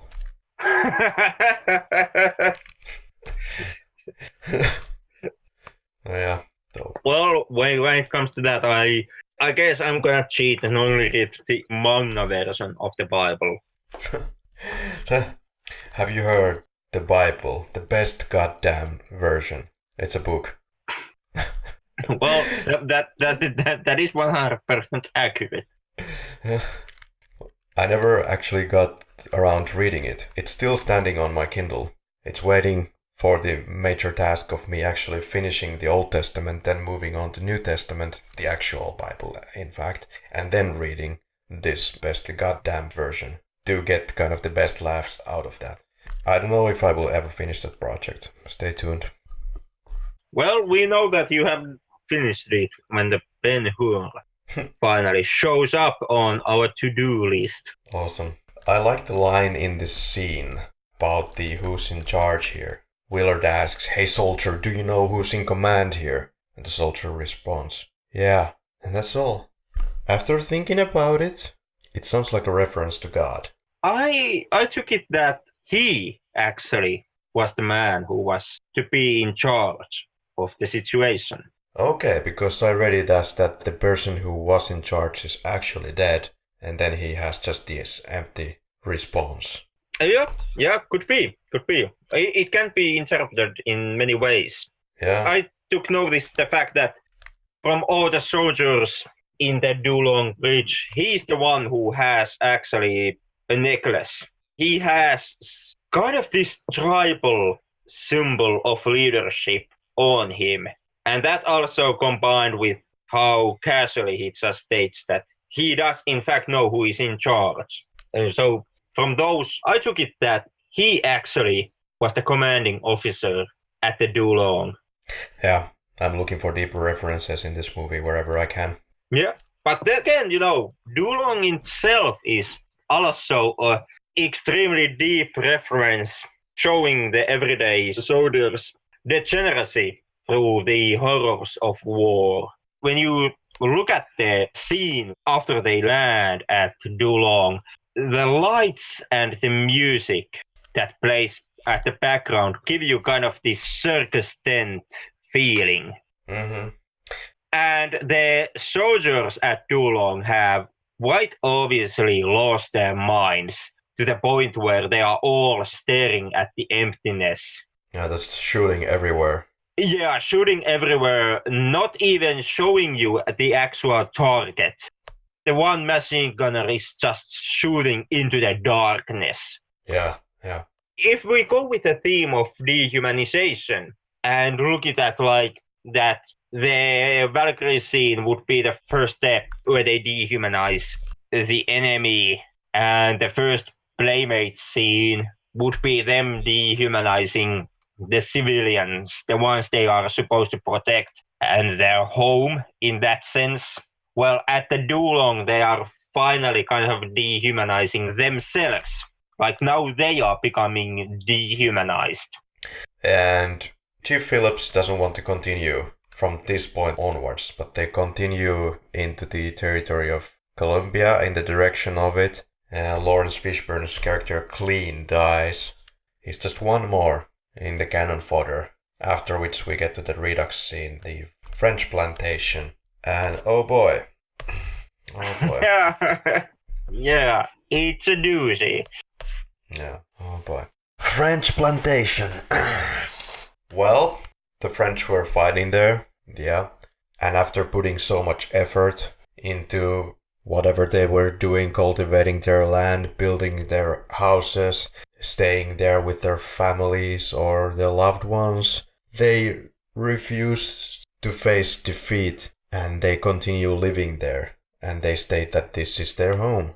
They stay there because they fought to be there. They made the efforts in the land. And that's just kind of what it is about. But the whole setup is kind of gives this kind of a mental image of those people. Because it seems that everybody went through some kind of a shock. Or it's just some kind of a military or the French pride. They refuse to go because they don't want to face the defeat. Yeah, pretty much. Yeah. Because, yeah, the fear of defeat definitely, I would say, is something that is holding that French family at their plantation. Even though there is a goddamn war going on. Yeah. Yeah, there's something psychotic, like mass craziness in this scene. There is. Also, this is the scene where they most talk about theories behind what caused the Vietnam War. Yeah. And at this point, our lead character, Willard, has passed some certain point that I don't know if he's even anymore listening. He's listening, but he's tired. He's tired. He is at this point the only thing he truly cares about anymore is getting to face Kurtz and to face kind of the end of his mission. Which we have waited in the audience in this movie like forever. Let me say that this scene, at the very least at this point, it was something that kind of started to drag the mood here. It was getting a little bit too much of a drag. It just started to get a little repetitious. It was just way too long at this point. I did lose some of my concentration here for a moment. I remember You that. mean the plantation? Yeah, the French plantation. Yeah. The French plantation scene is something that is known to be one of those make it or break it moments of the film. Mm-hmm. You are definitely not the first one from whom I've heard that at the French plantation they finally started to fall off from the movie and they kind of started to shut down and it became harder for them to concentrate on following the film. Yeah, perhaps it's because we just had this war zone event and we had this argument, do we go on or do we not go on? And then they go on and then you start to wait for the Kurtz, but they have one more goddamn stopover with the Frenchies.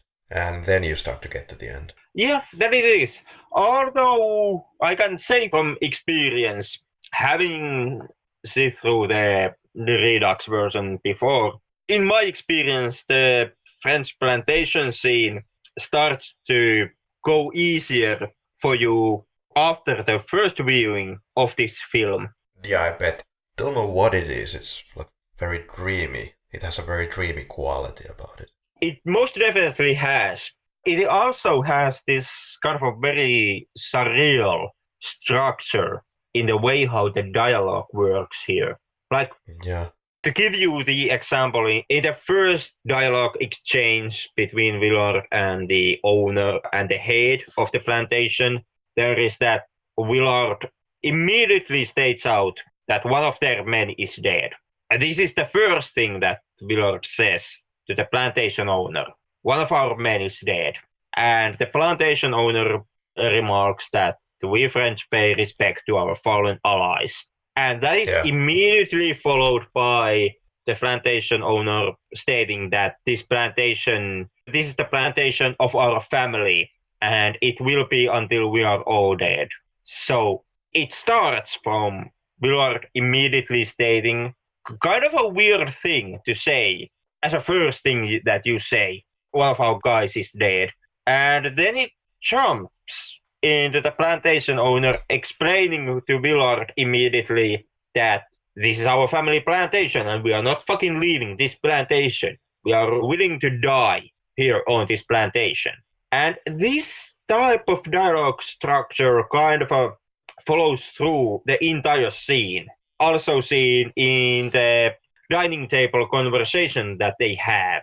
And for example, in the remarks that basically the conversation is the plantation owner just explaining things to Willard, but other members of the plantation sitting at the table make these one-off remarks every now and then in the middle of the conversation and one by one leave the table. There is this weird structure on how the dialogue works here at the plantation.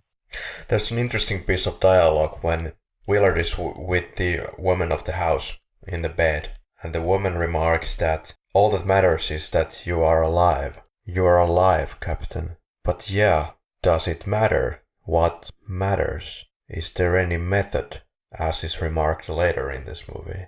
Also the scene where they actually give you this idea of different types of communism, which is something that the movie has not shown previously, where basically the entire Viet Cong and all communism is seen as one. Like there is just one type of communism, and every VC exhibits that one type of communism. And here at the plantation, it is kind of stated that the Vietnamese communism would be different from, for example, Soviet communism or Chinese communism. Yeah. Taking into account that the war in Vietnam was, for the America, it was about preventing the spread of communism. And in this point of time, the communistic enemy was the Soviet Union. So to America, communism was Soviet communism. Or that's how they experienced communism. It is what happened and was in Soviet Union. So if we would go with this remark given here at the plantation scene about all these different types of communism, it would kind of mean that Americans in Vietnam would be fighting against wrong communism, because it wouldn't be the Soviet enemy ideology that they would be against, or they are against. They are against the Vietnamese version of communism. Yeah, I haven't thought about that. But just the fact that this is one of the earliest, I believe, Vietnam films, so there was some opposition for even the idea that you would do a Vietnam movie, which is actually not favorable in any way to Americans. Yeah, this was also at that time when the filmmakers started this push against the idealized version of the Vietnam War. From this era also comes Platoon, which also criticizes extremely strictly the American involvement in Vietnam, and also Full Metal Jacket. Yeah. Full Metal Jacket. Haven't seen it in a long time. Do you think it's worth covering in this podcast? Yeah, sure. Why not? Even though, if I would have to pick my favorite of the three, Full Metal Jacket, Apocalypse Now, and Platoon, I'm most and foremost a Platoon guy. Okay. To me, Full Metal Jacket has always been, if I would rank these 1, 2, 3, Full Metal Jacket would be the 3.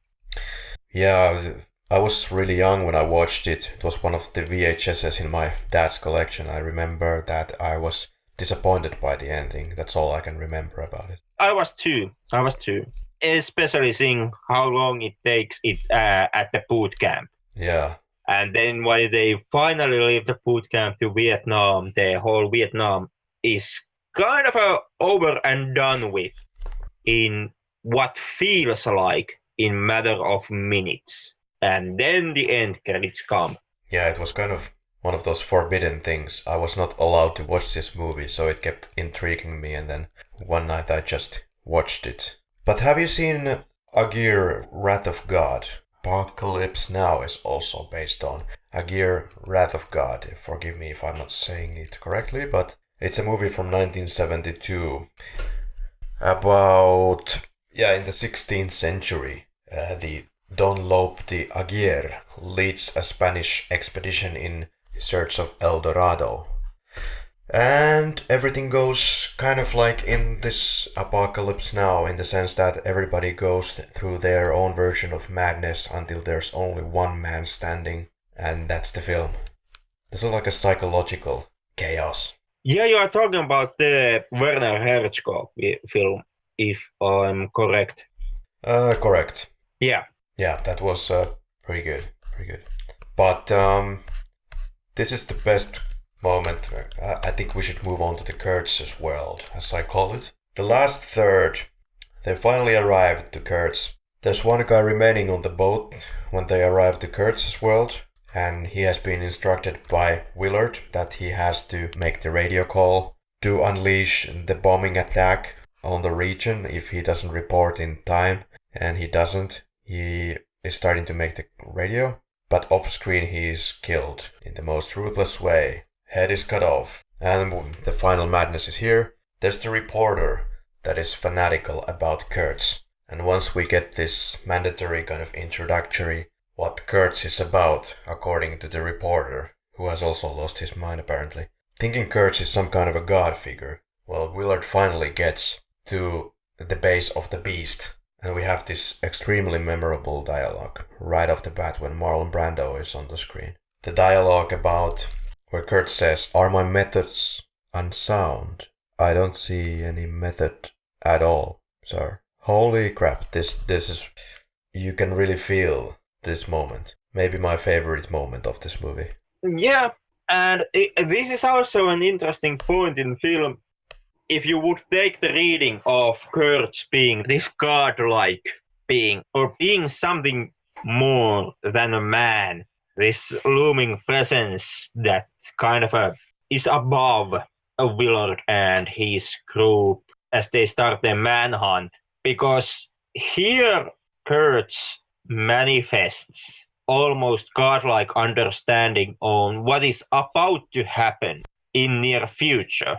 He knows everything about Willard when they first meet, even before Willard actually says anything. The whole dialogue exchange opens with Kurtz calling Willard by his name and making remarks how he knows everything there is about Willard, and Willard even makes the notion that it feels like Kurtz knows everything that is to happen even before Willard himself knows it. And also in here at the compound, Kurtz is constantly being filmed kind of like this shadowy presence. He's all the time in the shadows. Yeah, it was not the initial plan, but it was to hide Marlon Brando's face. Yeah, but it also gives him...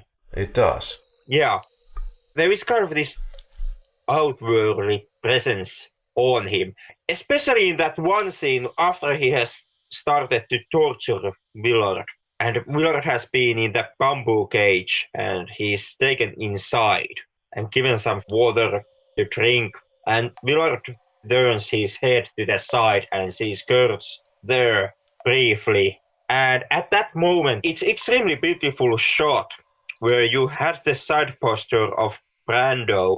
There's that sliver of light, lighting small piece of him. Otherwise, he's engulfed in the shadows. Yeah.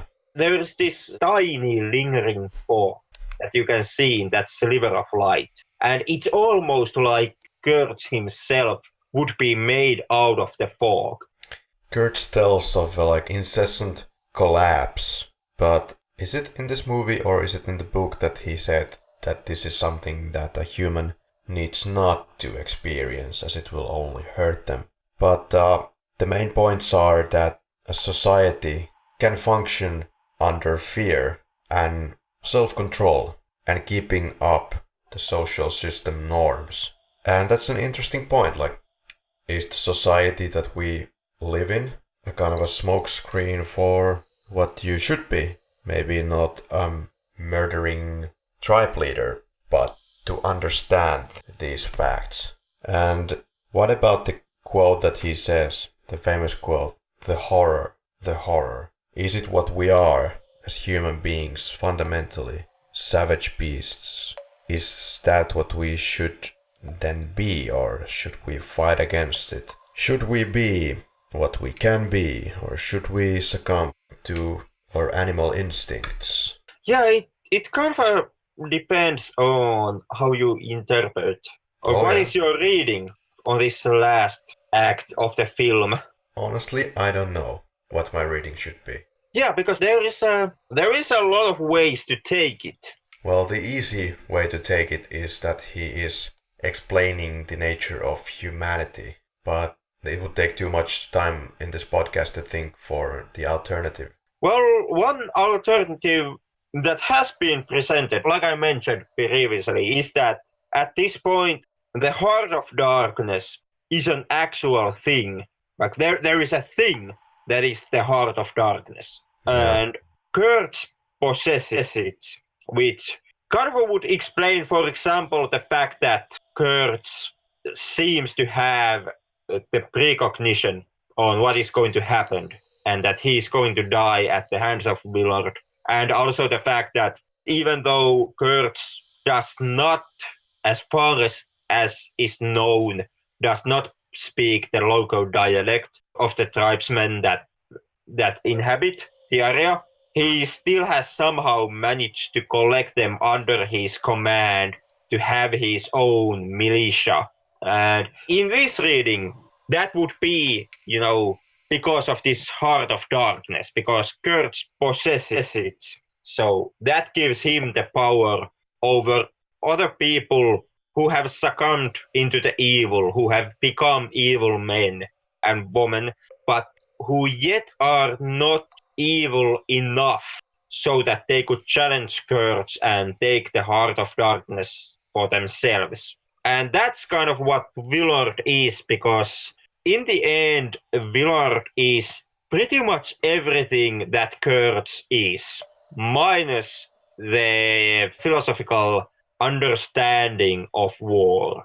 But That's something that Willard has to read and take into himself as he travels to meet Kurtz. But otherwise, Willard is actually, from the get-go, from the start of the film, Willard is a murderer, same as Kurtz, as they remark when Willard is given his mission, when they ask Willard, has he actually murdered the tax collector?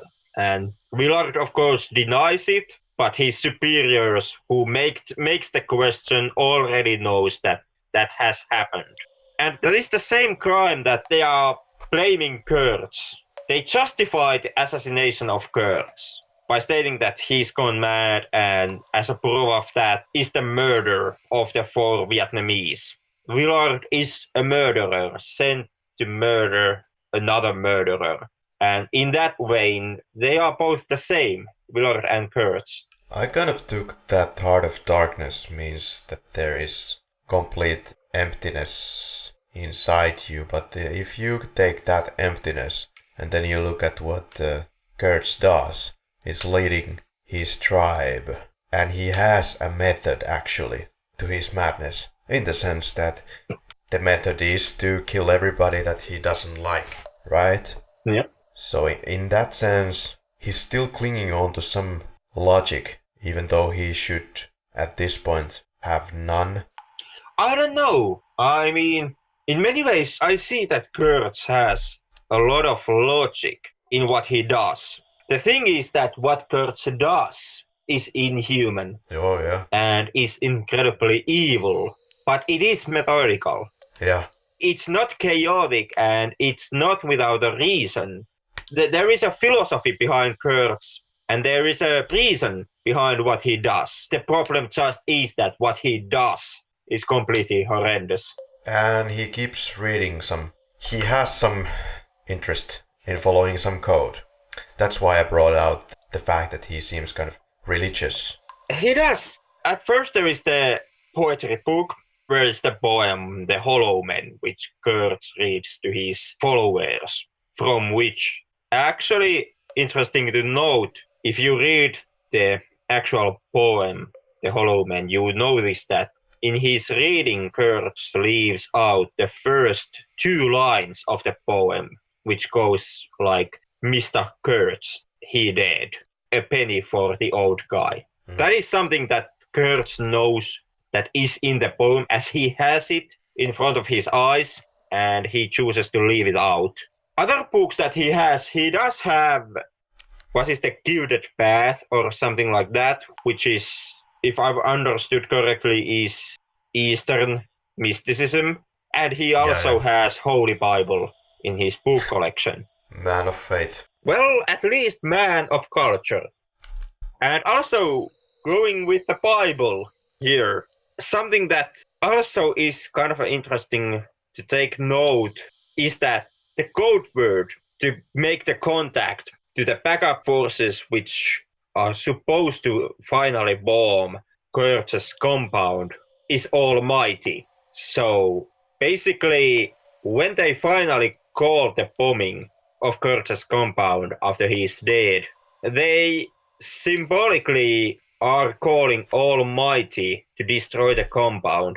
And the way how Almighty does this is once again through violence, by bombing Kurtz's compound into ash and killing everybody. So if you would take that Christian reading of what happens, it could be said that they ask God to stop the carnage that man creates, and God does this through violence. The wrath of God, a la Old Testament. Yeah, smells like napalm. There is the speech of Kurtz at one point with the kids, and then his meditative Marlon Brando-esque speech about what he believes in, if anything. Yeah, this is a long one. Maybe we should go through this because it's so central in this movie. Well, the quote is, "I've seen horrors that you've seen, but you have no right to call me a murderer. You have a right to kill me. You have a right to do that, but you have no right to judge me. It's impossible for words to describe what is necessary to those who do not know what horror means. Horror has a face, and you must make a friend of horror. Horror and moral terror are your friends. If they are not, then they are enemies to be feared. They are truly enemies. I remember when I was with Special Forces, seems 1,000 centuries ago. We went into a camp to inoculate some children. We left the camp, and after we had inoculated the children for polio, and this old man came running after us and he was crying. He couldn't see. We went back there and they had come back and hacked off every inoculated arm. They were there in a pile of little arms. And I remember I cried. I wept like some grandmother. I wanted to tear my teeth out. I didn't know what I wanted to do. And I want to remember it. I never want to forget it. I never want to forget. And then I realized like I was shot. Like I was shot with a diamond bullet right through my forehead. And I thought, my God, the genius of that. The genius. The will to do that. Perfect, genuine, complete, crystalline, pure. And then I realized they were stronger than we. Because they could stand that these were not monsters. These were men. Trained cadres. These men who fought with their hearts, who had families, who had children, who were filled with love, but they had the strength to do that. If I had 10 divisions of those men, our troubles here would be over very quickly. You have to have men who are moral, and at the same time who are able to utilize their primordial instincts to kill without feeling, without passion, without judgment. Without judgment, because it's judgment that defeats us. Yeah, that's it. Yeah, and here Kurtz makes the point that you have to make a friend with horror. So he has made friends with horror. Maybe he means at the time of his death that he's facing the horror very much eye to eye. At least right now when he's dying. The ultimate horror. His friend horror. Could be also. It's a valid take on. And he cried, but he was shot with a diamond bullet, figuratively speaking, of course. And he thought that it was a genius thing, the will to do that. Killing, I suppose. More than that, the ability to kind of turn off your humanity. Because, hacking off children's arms is extremely inhuman act to do. Especially like it's kind of hinted here that the ones who did that were fathers, possibly hacking off the arms of their own children. So it's extremely incomprehensibly cold act to do. But if you could go to that level, if you could do those kinds of acts, you could also do things that, like Kurt says, with 10 divisions of that kind of men, the war would be over pretty soon. The war would be over, but it's still looking at the concept of life through the lens of war, giving a resolution to war, which I understand because he is coming from that perspective, that particular frame of reference. But the genius of that, is it genius or is it just people who have lost something in themselves? You have to have that mentality to solve some wars, maybe not to hack children to pieces, but that attitude against your enemy. Yeah, okay, but to call it genius and then just kill people randomly, in that sense there is no method. I actually disagree there. And, this once again goes into kind of my own experiences in the army. That whole thing of seeing through the eyes of the soldier, as they say. But I actually do see genius in that inhuman cruelty. Sure, it's kind of an incomprehensible act and something that should never happen. Okay, but if I look at it, I try to look at it from Kurt's perspective. What is the end game? Because there is a method, then there is probably an end game. What is that I get out of this? What you get out of that is men who are capable to commit extremely evil and extremely cruel acts. And? Even to their loved ones, if need be. So, ultimate protective force for him, yeah? Is that what you're going for? No, I'm going for effectiveness. Kurt makes notion previously through one of his essays that Willard reads, that as long as soldiers value cold beer, hot food, and rock and roll, they will stay dilettantes at war and tourists in Vietnam. What Kurt sees here in these men who can hack off the arms of children, he sees complete opposite of that. These are, in his point of view, in his philosophy, these are soldiers. These are no longer dilettantes of war. For example, Gilgore's guys, who love the beach parties. Okay. And therefore, yeah.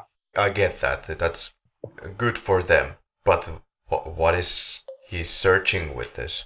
What's the purpose of even having your group of people? Just out of admiration of such brutal behavior? No. To give protection to yourself even when you don't really care to live? No. The point of having them would be, like Kurtz points out, 10 divisions of that kind of men, and the war in Vietnam would be over pretty fucking fast. But so what? Well, we are talking about soldiers here, so it's not about the end game, what comes after the conflict, after the war. It's about the war itself and effectiveness in war. So what remains is the drive to just kill people randomly. To kill people that you view as your enemy. Not because you just want to win. No. Not to kill because of hatred. To kill because that's what a soldier do. In that act of hacking off those arms, it's not about hatred. It's done because it has to be done. And to soldier, pretty much, that is what being a soldier eventually comes down to. The soldier war is not about hatred. It's about doing what you are being told. Like it was said when I was in the army, feelings are a luxury of the civilians, and hatred is a feeling. Soldier kind of has to be, or should strive to be, outside of that emotional thinking. Should be methodical, cold. Yeah, but act as is being told. But the sense of that you have been already a soldier and you have abandoned your army to build your own army in the jungle with some tribes people, and you're still clinging on to being a soldier, even though you really don't have an end game for it. And even if you're not looking for it, why are you being a soldier? Why are you playing a soldier? Because... So it's a mental illness, right? That's all it boils down to. You can see it as a mental illness, or you can see it as, being a soldier. There need no be another point than to, continue being a soldier. But you have already abandoned your soldierness after leaving the army, basically. You have abandoned the army which you see unfit and incapable of meeting the standards that you put to being a soldier. At which point you take one little part of the jungle with some tribes people and try to keep control there, and that's all you do. You basically become the big boss of Metal Gear Solid. You're having your own army, a nation without borders.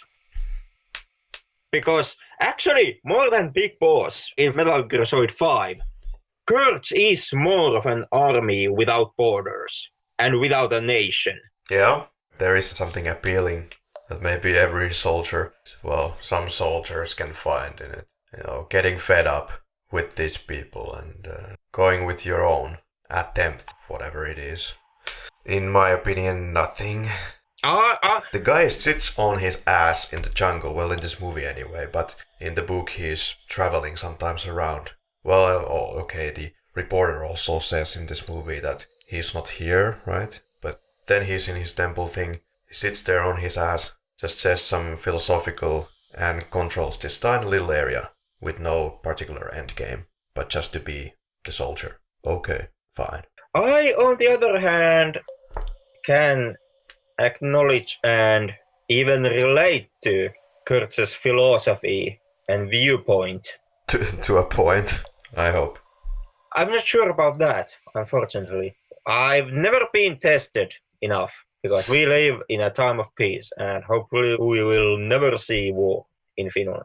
But would that happen, I don't know. I do recognize in myself fragments of something that actually could lead into a similar line of action, this inhuman cruelness. The gut feeling that I got when Willard was prepped for his mission was told about Kurtz. I got the feeling that Kurtz is some guy who just had enough and doesn't care. To me, Kurtz was a person who understood what is war and what is being a soldier better than the actual goddamn army. Yeah, he's leading an army that is behaving like Terminators, like units without motives, feelings. They are just lifeless followers of command. But that's kind of what is expected of you in that situation. Yeah, if that's how you want to live your life, if there's any end game or any point in that for you, if that's good for your soul or whatever is left of you, good. In the end, it comes down, like Willard says it, never get off the boat unless you go all the way. And that also applies to being a soldier. Like when you were army, were you ever actually presented in any way or form any kind of end game? Because I sure as fuck was never given a concept of that. What I was being given is this demand to become someone who is trained at killing, who can leave his emotions out of the act of killing, act of cruelness, because you can't think about the value of life as you are pulling the trigger. And you have to pull the trigger because the enemy has to go down. So you have to leave that part of you behind. Like it was said, the emotions and feelings are the luxury of the civilians. And your life as a soldier, even in Finnish army, is that, following orders, taking on missions, completing them, and then taking another, and it becomes a cycle where you are never given an end game. You are given a mission and you accomplish that. And you better as fuck better be cold and without a feeling. Because you can't let that feeling come in front of you when you are pulling the trigger and killing the human next to you, simply because he just happened to be under a wrong flag. Yeah, you're trained to die for concepts for that do not exist. For the immaterial. Well, okay, sometimes material. But when it comes to this pompous military parading and all that the army experience is very much made of feelings, in fact. You get this very, very cold-hearted approach from people who lead the show that gives the wrong idea of what are you doing here? What the hell are you doing here? If this is the way that you approach human life, one immaterial entity against another immaterial entity, with no regard particularly for human life, and if you're pulling these emotional speeches about your country and getting the emotions there on the way, there was something artificial about it, insincere. And then again, I also had a bit of different experience when I served my time. Like there was this very small group of individuals with whom I would say I would have actually been able to do incredible feats in real life situation. People who I actually would have happily followed even to my death. You sound lucky. You sound lucky compared to me. I would not give any fate to any of my mates in my team. In many ways, I was incredibly lucky. If you manage to actually find the viewpoint of a soldier, this one guy actually then after that he could actually show you the next whole fucking 9 yards there was to see through those eyes. I'm not going to say that the army is something that you should undoubtedly experience, or it's something that you would lack in your life if you do not experience it, but it's some kind of an experience. And you, of course, if you don't go there, you will not see some of the viewpoints that we do have. In that sense, having the defense ministry as someone who never got into the army, there's something that rings hollow, so something's wrong. Yeah, that is. Like I said, these are things that are extremely hard to explain. I haven't been able to explain what I felt and what I found spiritually and what I went through in the army, even to my family. I mostly just keep my mouth shut about all of these things, but there is something. There is something going through the army training. Like you said, it gives you an experience. And at least for me, I found something deeper in that experience. I found a viewpoint which now plays also part here during this episode when we are talking about understanding Kurtz and his philosophy. Because my understanding of that philosophy comes from that viewpoint which I got when I was in army. Yeah, I can understand why he would fall into this mindset, this bit of his mind. But to have this army is something that it's a side product of his madness, and it could have been, I suppose, anything else as well. It is the Diamond Dogs, man. For example, well, here Willard now finally kills Kurtz. Whatever the difference here might be, they are in the same place, but he is not interested. He has the choice. Even in this dark place, he has the choice. It's not mandatory for him. His brain doesn't rewire in that sense automatically that he would need to lead any kind of army. He just leaves for whatever reason. Yeah. Instead of leadership, instead of making his own direction through diversion like Kurtz does, Willard chooses the path not of the leader, but of the soldier, where he completes his mission and he returns back with no end game and with no any kind of a promise of anything else except that there will be a next mission and that the cycle will repeat. And Willard is a soldier, so that's what he does. The mission is complete, so now he waits for another one. But people can be so atrocious that I can fully understand that somebody would. Like you said, you would not speak about your experiences at home. Some people even go the extra mile and they don't speak about anything at home, or to their friends, or to anyone. They don't give anything away anymore, because they see the treachery of their human counterparts. And I can respect that as well. Yeah, there is also the fact that you can find some pretty dark and pretty terrifying things about yourself in there, so... Perhaps, if you do not speak about yourself, the you does not, I believe, develop correctly. The you disappears. There's no one to talk to. There is no way to build relationships, human connections, without sharing something intimate about yourself. And to this day I'm not sure if one or the other is the correct way to go. Yeah, neither am I.